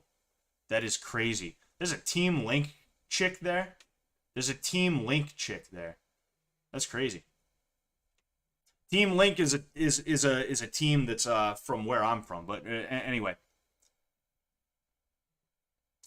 so there's some. All right, so what we got right now is Gavin is trying to he was trying to pull a guard, but it's not quite happening. Oh man, these transitions are pretty crazy. They're happening really quick. So what we have here right now is Brandon's going for that triangle choke again. I don't know if he's going to actually have it. No, what ends up happening instead is he ends up winning on points, which is great. That's really good. So yeah, there it is. Congratulations, Brandon. You did great, man. Yeah, there's that. You know, I don't know what to say, man. I don't know what to say. You know, there's not much for me to say, right? He won. What am I gonna be like? Yeah, he won. I approve of this. I approve of this win. I think that this is okay. Like, no, there's nothing for me to say. You know, that's part of the reason why I don't get like mad excited most of the time, right? Even though I do feel it inside. I don't outwardly show it when like I do good or when somebody else does good, because the way I see it, whether I get excited or not, I still won, and that's really the only thing that matters. You know, is the fact that I won, you know, or my teammate won, or whoever I was cheering for won, right? That's the only thing that really matters. Me getting like crazy about it is, you know, it's not.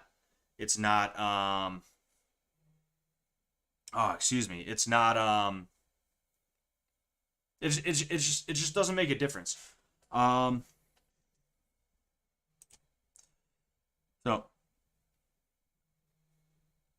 My guard pull or happening news says my guard pull game sucks because I have T-Rex arms for legs. All about arm triangle from mount.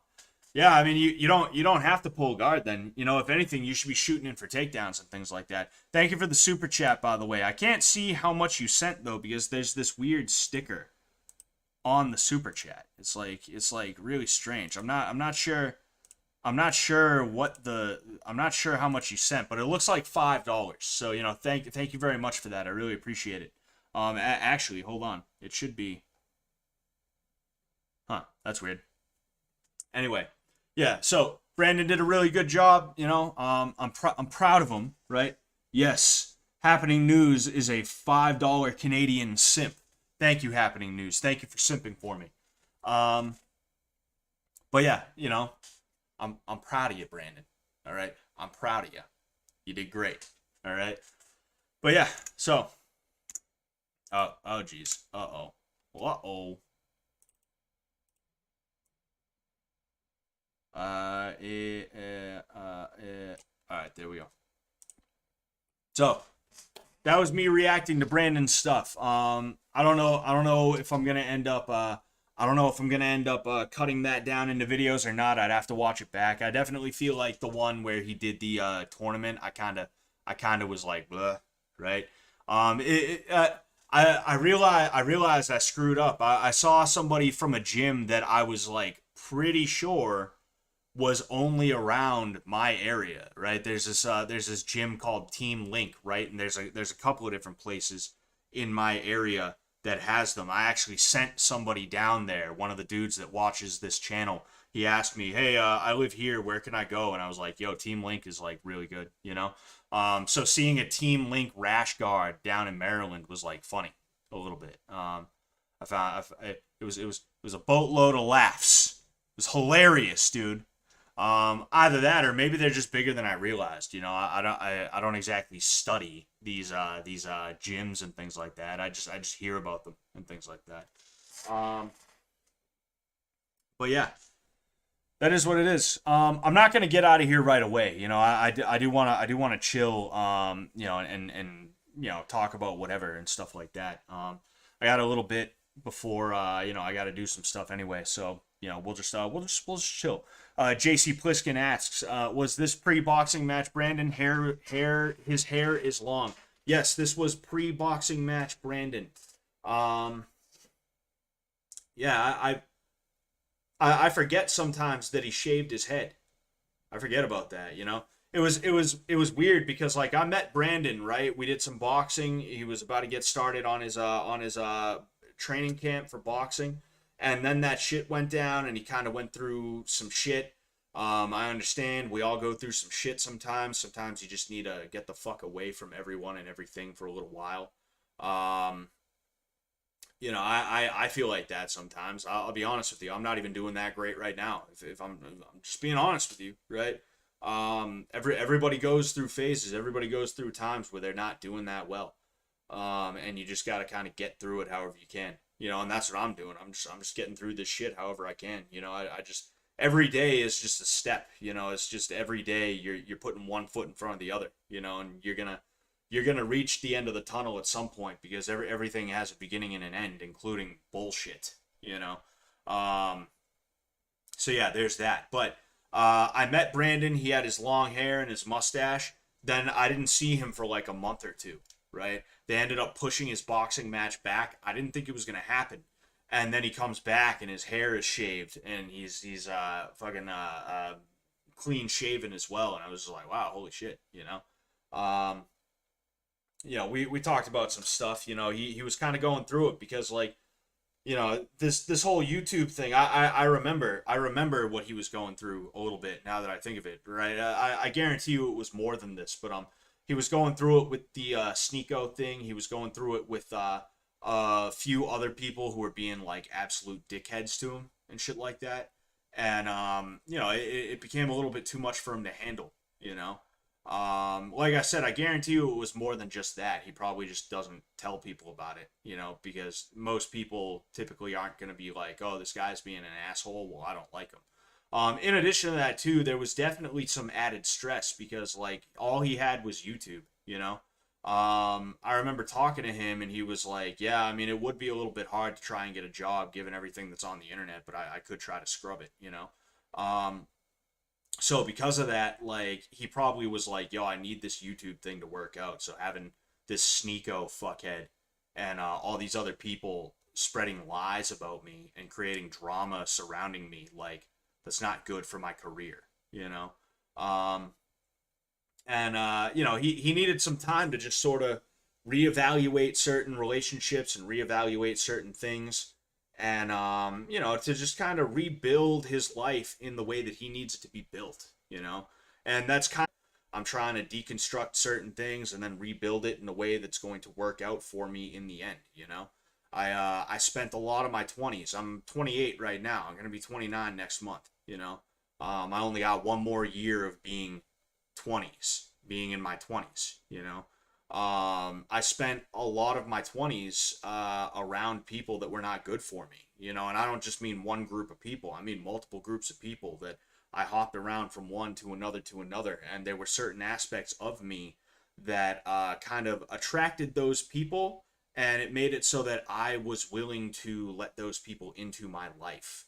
And I have had to do a lot of soul searching to be able to figure out what it is that allows me to be that way and then nip that in the bud. And this sounds like therapy talk. This sounds like that therapy bullshit, like I'm processing my trauma and right? That's not what it is, right? When people talk like that, it's really just a way for them to fake as though they're trying to work on themselves. I'm not processing my trauma or anything like that. I'm taking a good look at my life and I'm reevaluating things and I'm trying to find out what is truly important to me.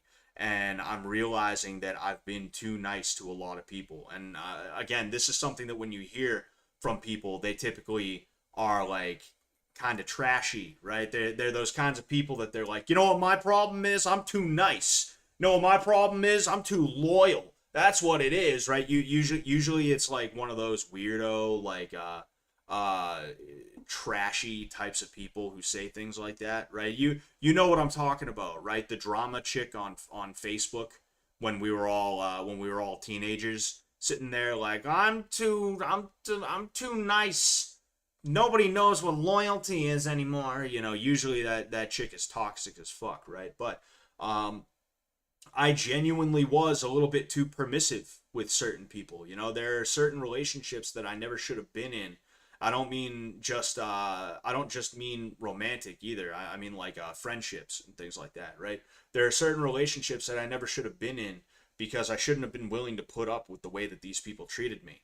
And unfortunately, there were times where I got a little bit too intertwined with these people in a way that made it so that when I did leave them behind, it sort of like screwed my life up in one way or another. You know, either I didn't have as much money as I used to, or I didn't have this thing that I needed, or that thing that I needed, or something else like that, right? And I'm slowly just trying to make sure that I recognize who in my life right now is of that ilk, right? I'm trying to figure out who is that type of person where they're gonna take everything they can get from me and leave me high and dry. And I'm trying to find a way to make a clean break from them, right? So that I don't have to deal with them anymore, and then also they're not going to be running around saying some weirdo shit, right? And then I'm also trying to make sure that I'm always on the lookout, because that's the thing is there's shysters everywhere, dude. There's pieces of shit everywhere, no matter where you go, all the time. At the end of the day, right? Just because you get rid of one shyster doesn't mean another one isn't waiting for you around the corner.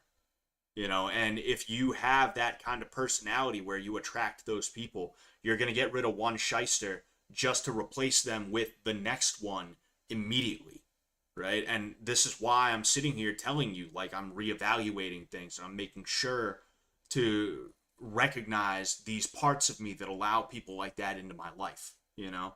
Um, but like, you know, I'm overall, I'm just trying to make sure that I live my life for me. I don't live my life for other people, because that's kind of what I was doing is I was living my life for other people for a long time. And when those people wouldn't return the favor, which I thought that they should, right? And regardless of whether it's fair or unfair for me to feel that way, to think that way, it is still pretty screwed up that I gave them so much and they left me high and dry, you know?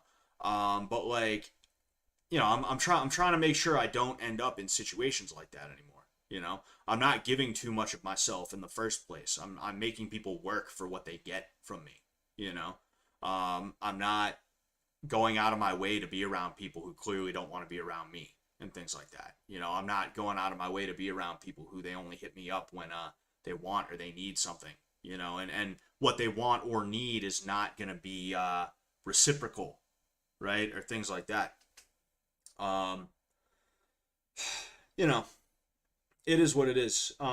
Here's one thing that I've noticed, right? I think God has blessed me, and I think God blesses everybody. But a lot of people, and I'm not saying this in a way that's supposed to make me seem like I think that I'm like, I'm the best ever. Like, no, I'm not. I'm a sinner, just like you, just like Brandon. All right, just like my dog. We're all sinners, right? But I believe that a lot of people, they get blessed and they don't follow up on those blessings. You know, they get a job offer, but they decide that they're gonna smoke weed before they go in for the drug test, like that type of shit. You know, they get an opportunity to do some good things and they just decide, you know what, no, I'm not gonna do them, right? And that's what leads a lot of people to bad situations. Me, I've always tried to make sure that I do the right thing, and have I always succeeded? No. No, of course not. There's plenty of times I've done the wrong thing, right? But I do believe that I've been very, very blessed by God. If I explained the path that my life has taken, how I've been able to go from one thing to another, to another, to another, to another, to another, to another.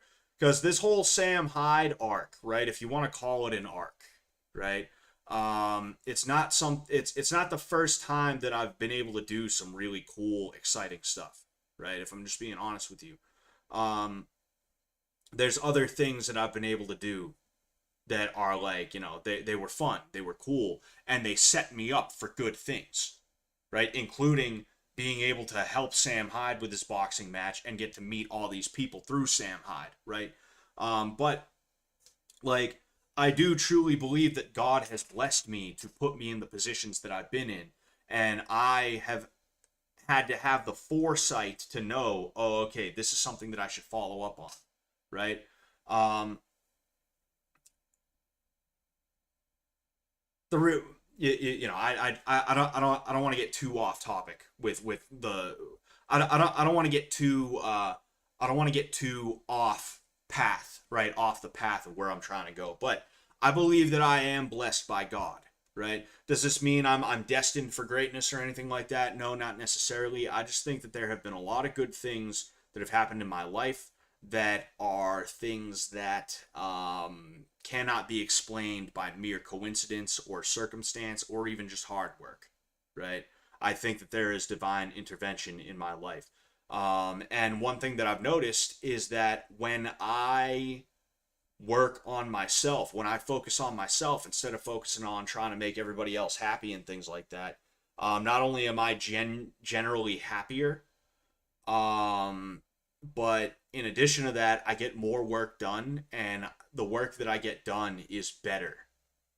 It propels me forward more than when I'm sitting here. Yeah, sure, I have a really good job, but that really good job is like sucking the life energy out of me by the gallon.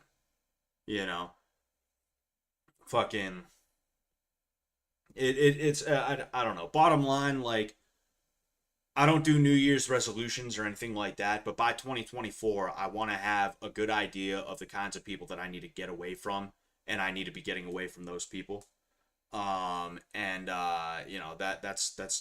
that's gonna be that, and I'm gonna start really trying to rearrange my life so that things work out, you know. Um, so yeah, that'll be that. Anyway, oh man, happening news. Happening news says I can relate to this, and this is the right mindset. Yeah, you gotta you got to take care of yourself at the end of the day, man. You got to take care of yourself, and every now and again you have to reevaluate. You can't just sit here and make like one small change. You got to like legitimately sit down and be like, okay, where am I at in my life right now? Am I happy with where my life is? Am I doing good things? Am I being generative? Right? Am I being are my actions, are my struggles fruitful to any degree? If you sit down and you evaluate your life, you run a risk reward or cost benefit or whatever other type of analyses that you end up having to run, and you don't like those, you don't like the results, you got to do something about it, or else you're just gonna continue to be miserable and you're gonna end up blowing up on someone, and it's gonna be somebody that like is gonna call the police on you. You're gonna have a moment where you say something hyperbolic. You're gonna say something hyperbolic that you don't even really mean. You're just really fucking upset, and then all of a sudden you're gonna be getting a knock on your door from the police, who they know that you were just being hyperbolic, but they'll take any opportunity they can to be like, yeah, we got a report that you were saying some things. You did just checking in on you, bud. That's what ends up happening. I saved a kid's ass once, right? There was this like autistic kid. I was working at a grocery store, right? He was a good kid, but he was, he was a little spurgy. If I'm being honest with you, he was a little bit spurgalicious, right? And this fucking kid, he got upset about something, right? I forget what it even was, but he leaves a note. The thing's a full page written in like fucking fifth grade letters. And he's like, whoever did blah, blah, blah, blah, blah, I swear to God, if you do that again, you're going to hear from me, and blah, blah, blah, blah, blah, you're going to deal with me, blah, blah, blah. Whoever did that can start a shotgun. He said that shit. And I walked in, right, and I saw that shit hanging up on the counter, or not the counter, the wall next to the schedule, and I was like, yo, yo, shit, man. Bro, I saw that shit and I was like, I'm gonna do this kid a huge fucking favor, and he isn't even gonna know that I did him this favor. I ripped the thing off the wall. I tore it up so that nobody could reach into the trash and uncrumple it, right? And I threw it in the trash bin because I knew that this kid was at home at this point, and he either A, was completely calm by now, or B, he didn't even remember doing that thing. He didn't even remember writing that thing. So this kid wrote this shit up, slapped it on the wall, went home. Now he's playing video games and doing whatever he's doing. He's chill. And if I didn't do that for him, he would have came in next time and there probably would have been police waiting for him.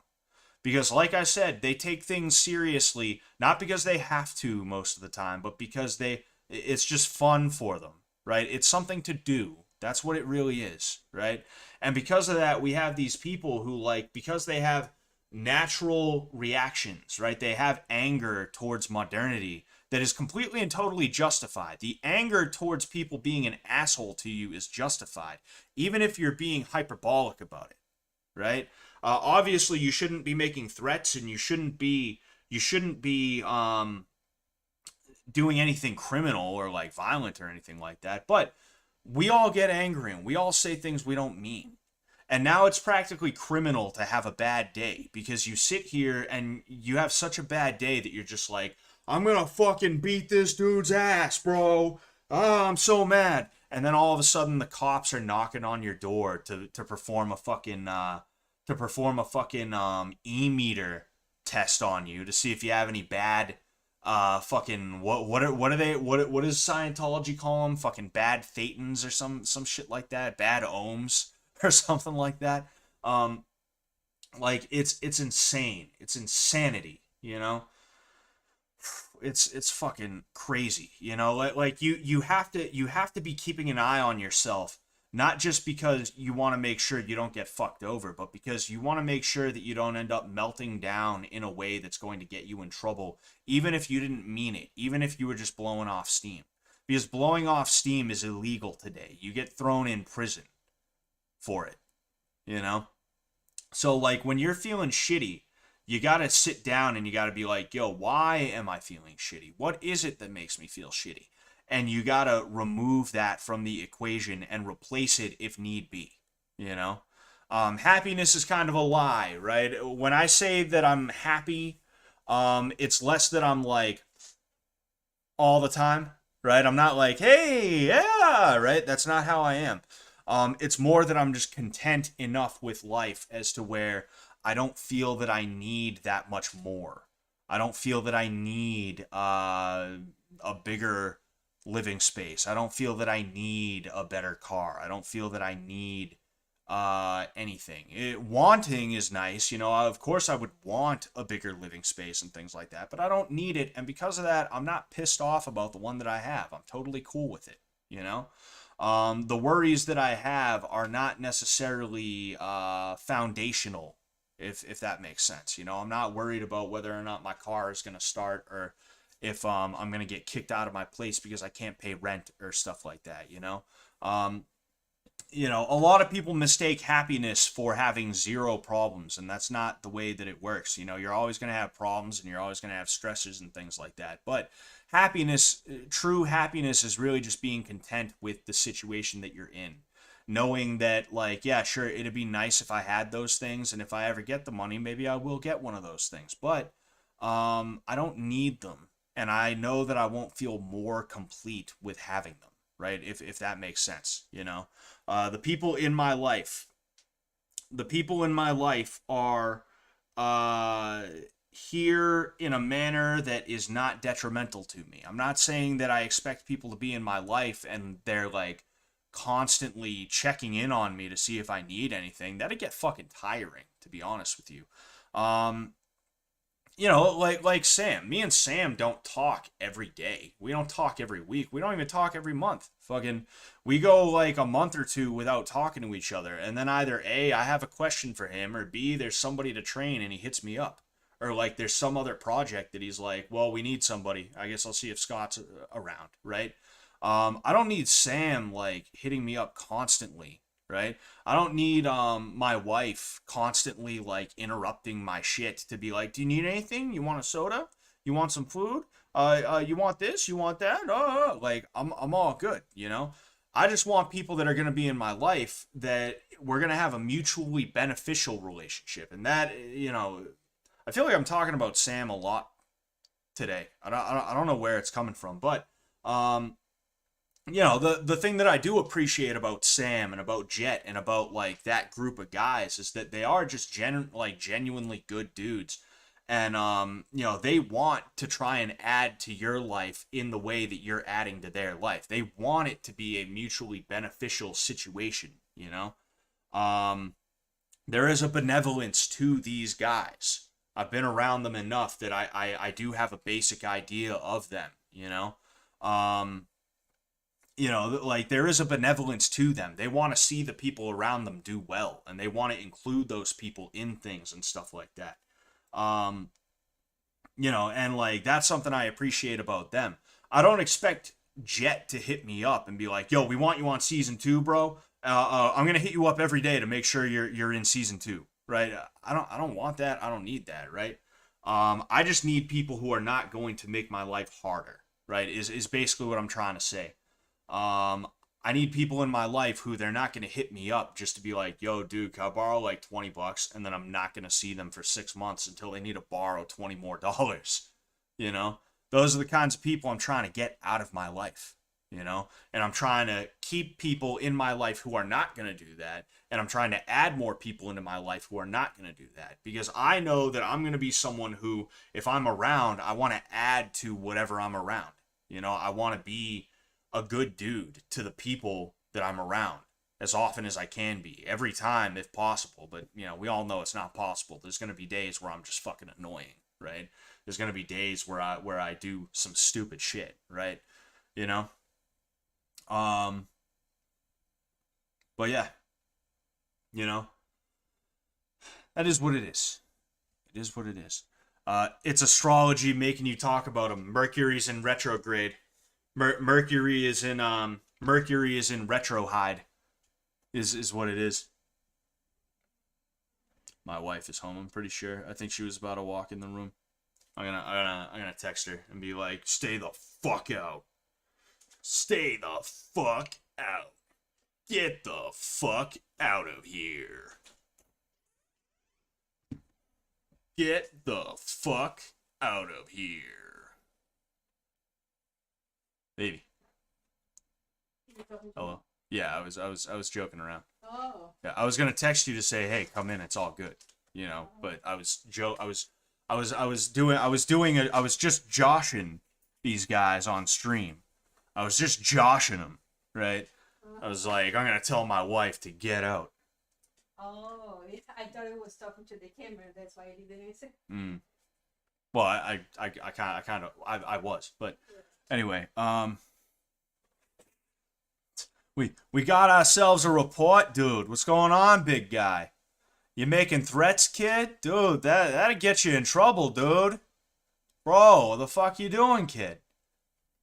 Yeah, that's basically Boston cops in a nutshell.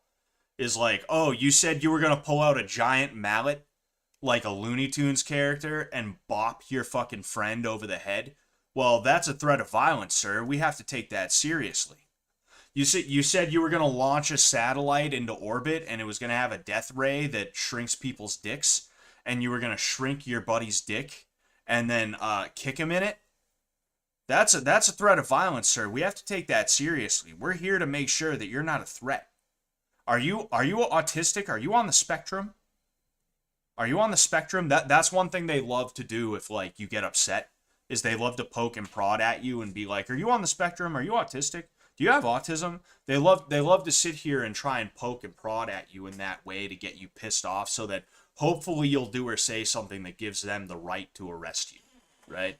I don't want to get too deep into this conversation, but I've seen it happen before. It's happened to me before, right? I've seen situations where cops literally physically assault people. And then when those people are like, yo, what the fuck? Like, get away, bro. All of a sudden the cops are throwing that person in cuffs saying that they assaulted a police officer. You know, like that's the type of shit that I'm used to like seeing and hearing about, you know? Um, it's fucking bonkers, you know, like seeing the way that these guys handle it. Meanwhile, when you go to someone and you're like, when you go to these cops and you're like, yo, I have texts from this dude in class, right? I go to high school. All right, I'm a junior in high school, and there's this kid texting me saying he's gonna show up to my house and wait in the bushes and beat the hell out of me. They're like, oh well, we can't really do anything about that. There's got to be three. Look, the rule for harassment and bullying is 3 instances, and this is the first instance of him saying something. So you should just block him, and we aren't gonna bother following up on it or anything like that. Fucking, they sit there and they let people fuck with you, and then when you get upset about it and you're like, you know what, I'm gonna kick your ass, John. They show up to your house like, hey, we got a report. We got a report that you said you were gonna kick John's ass, right? That's the bullshit that they pull, fucking, really, like it's insane, And of course, those are the cops that would never go to an MMA gym because they know that they're pussies, they're bitch made, I could name cops that I grew up with, but there's no point in that, right? Fucking, like, I'm not saying I hate these guys. I try not to hate anybody, and it's not a situation where, like, I see them and I'm like, fuck you, man. But I will never look at these guys and not think, oh, there's that pussy. Every time I see these guys, I'm like, there's the pussy. There's the fucking bitch-made motherfucker, right? I'm not stupid enough to sit here and start shit with somebody every time I see him. Whether it's a regular person or a cop, right? But these people, as dudes who were supposed to be better than the average, considering that they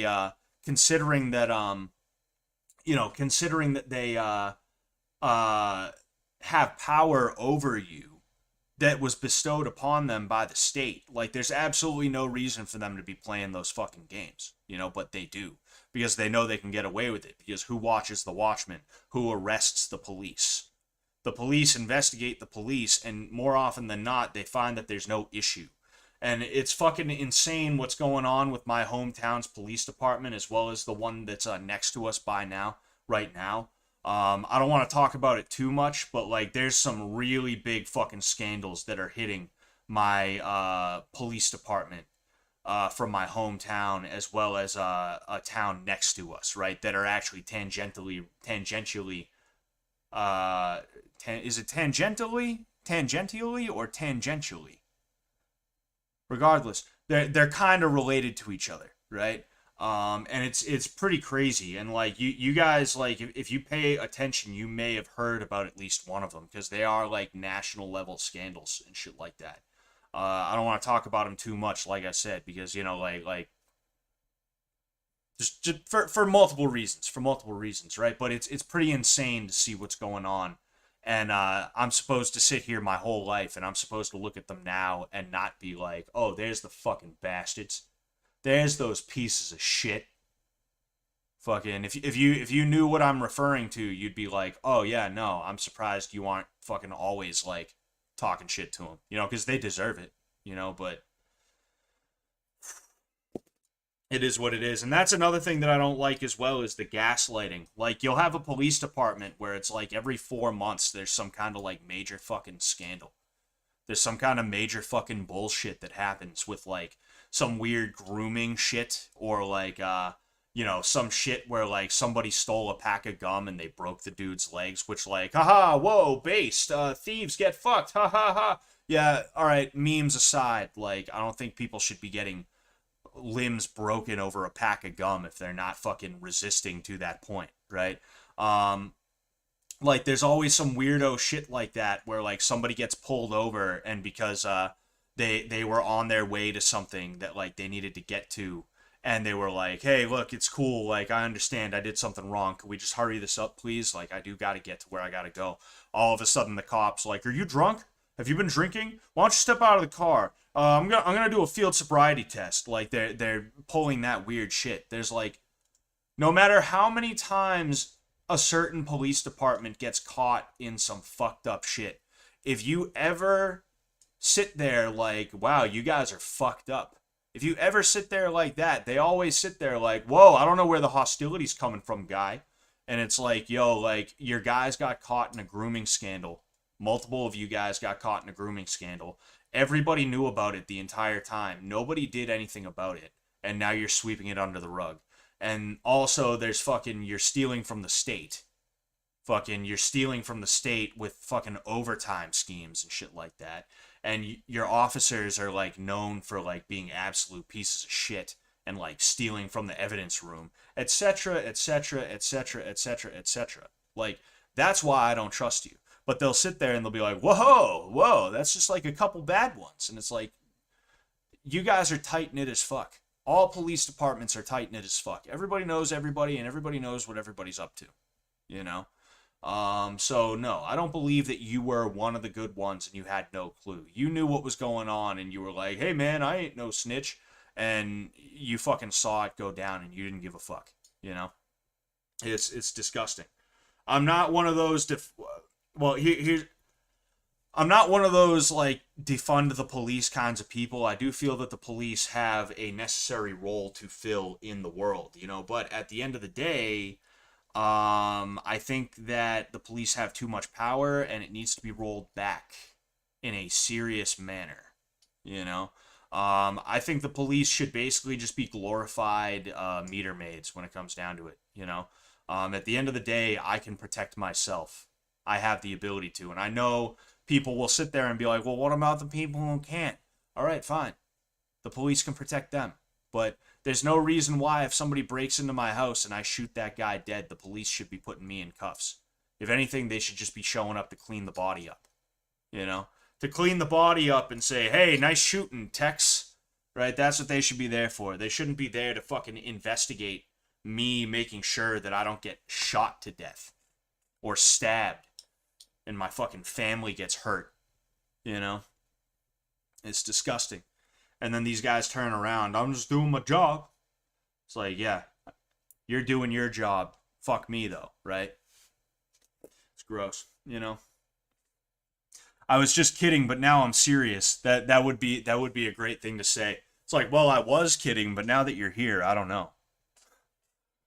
Fucking ask them, are you gay? That's you know what? If I ever get asked that by a cop, if I'm stupid enough to explode at a cop again, if I revert back to being a dumb teenager for like 5 seconds and they're like, oh, are you autistic? I'm gonna be like, are you gay? Fuck him.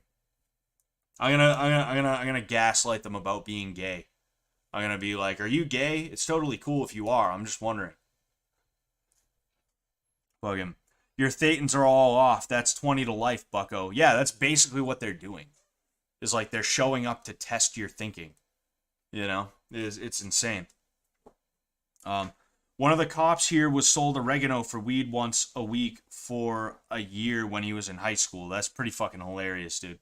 That's pretty hilarious. Dude, like, most cops don't become cops because they're,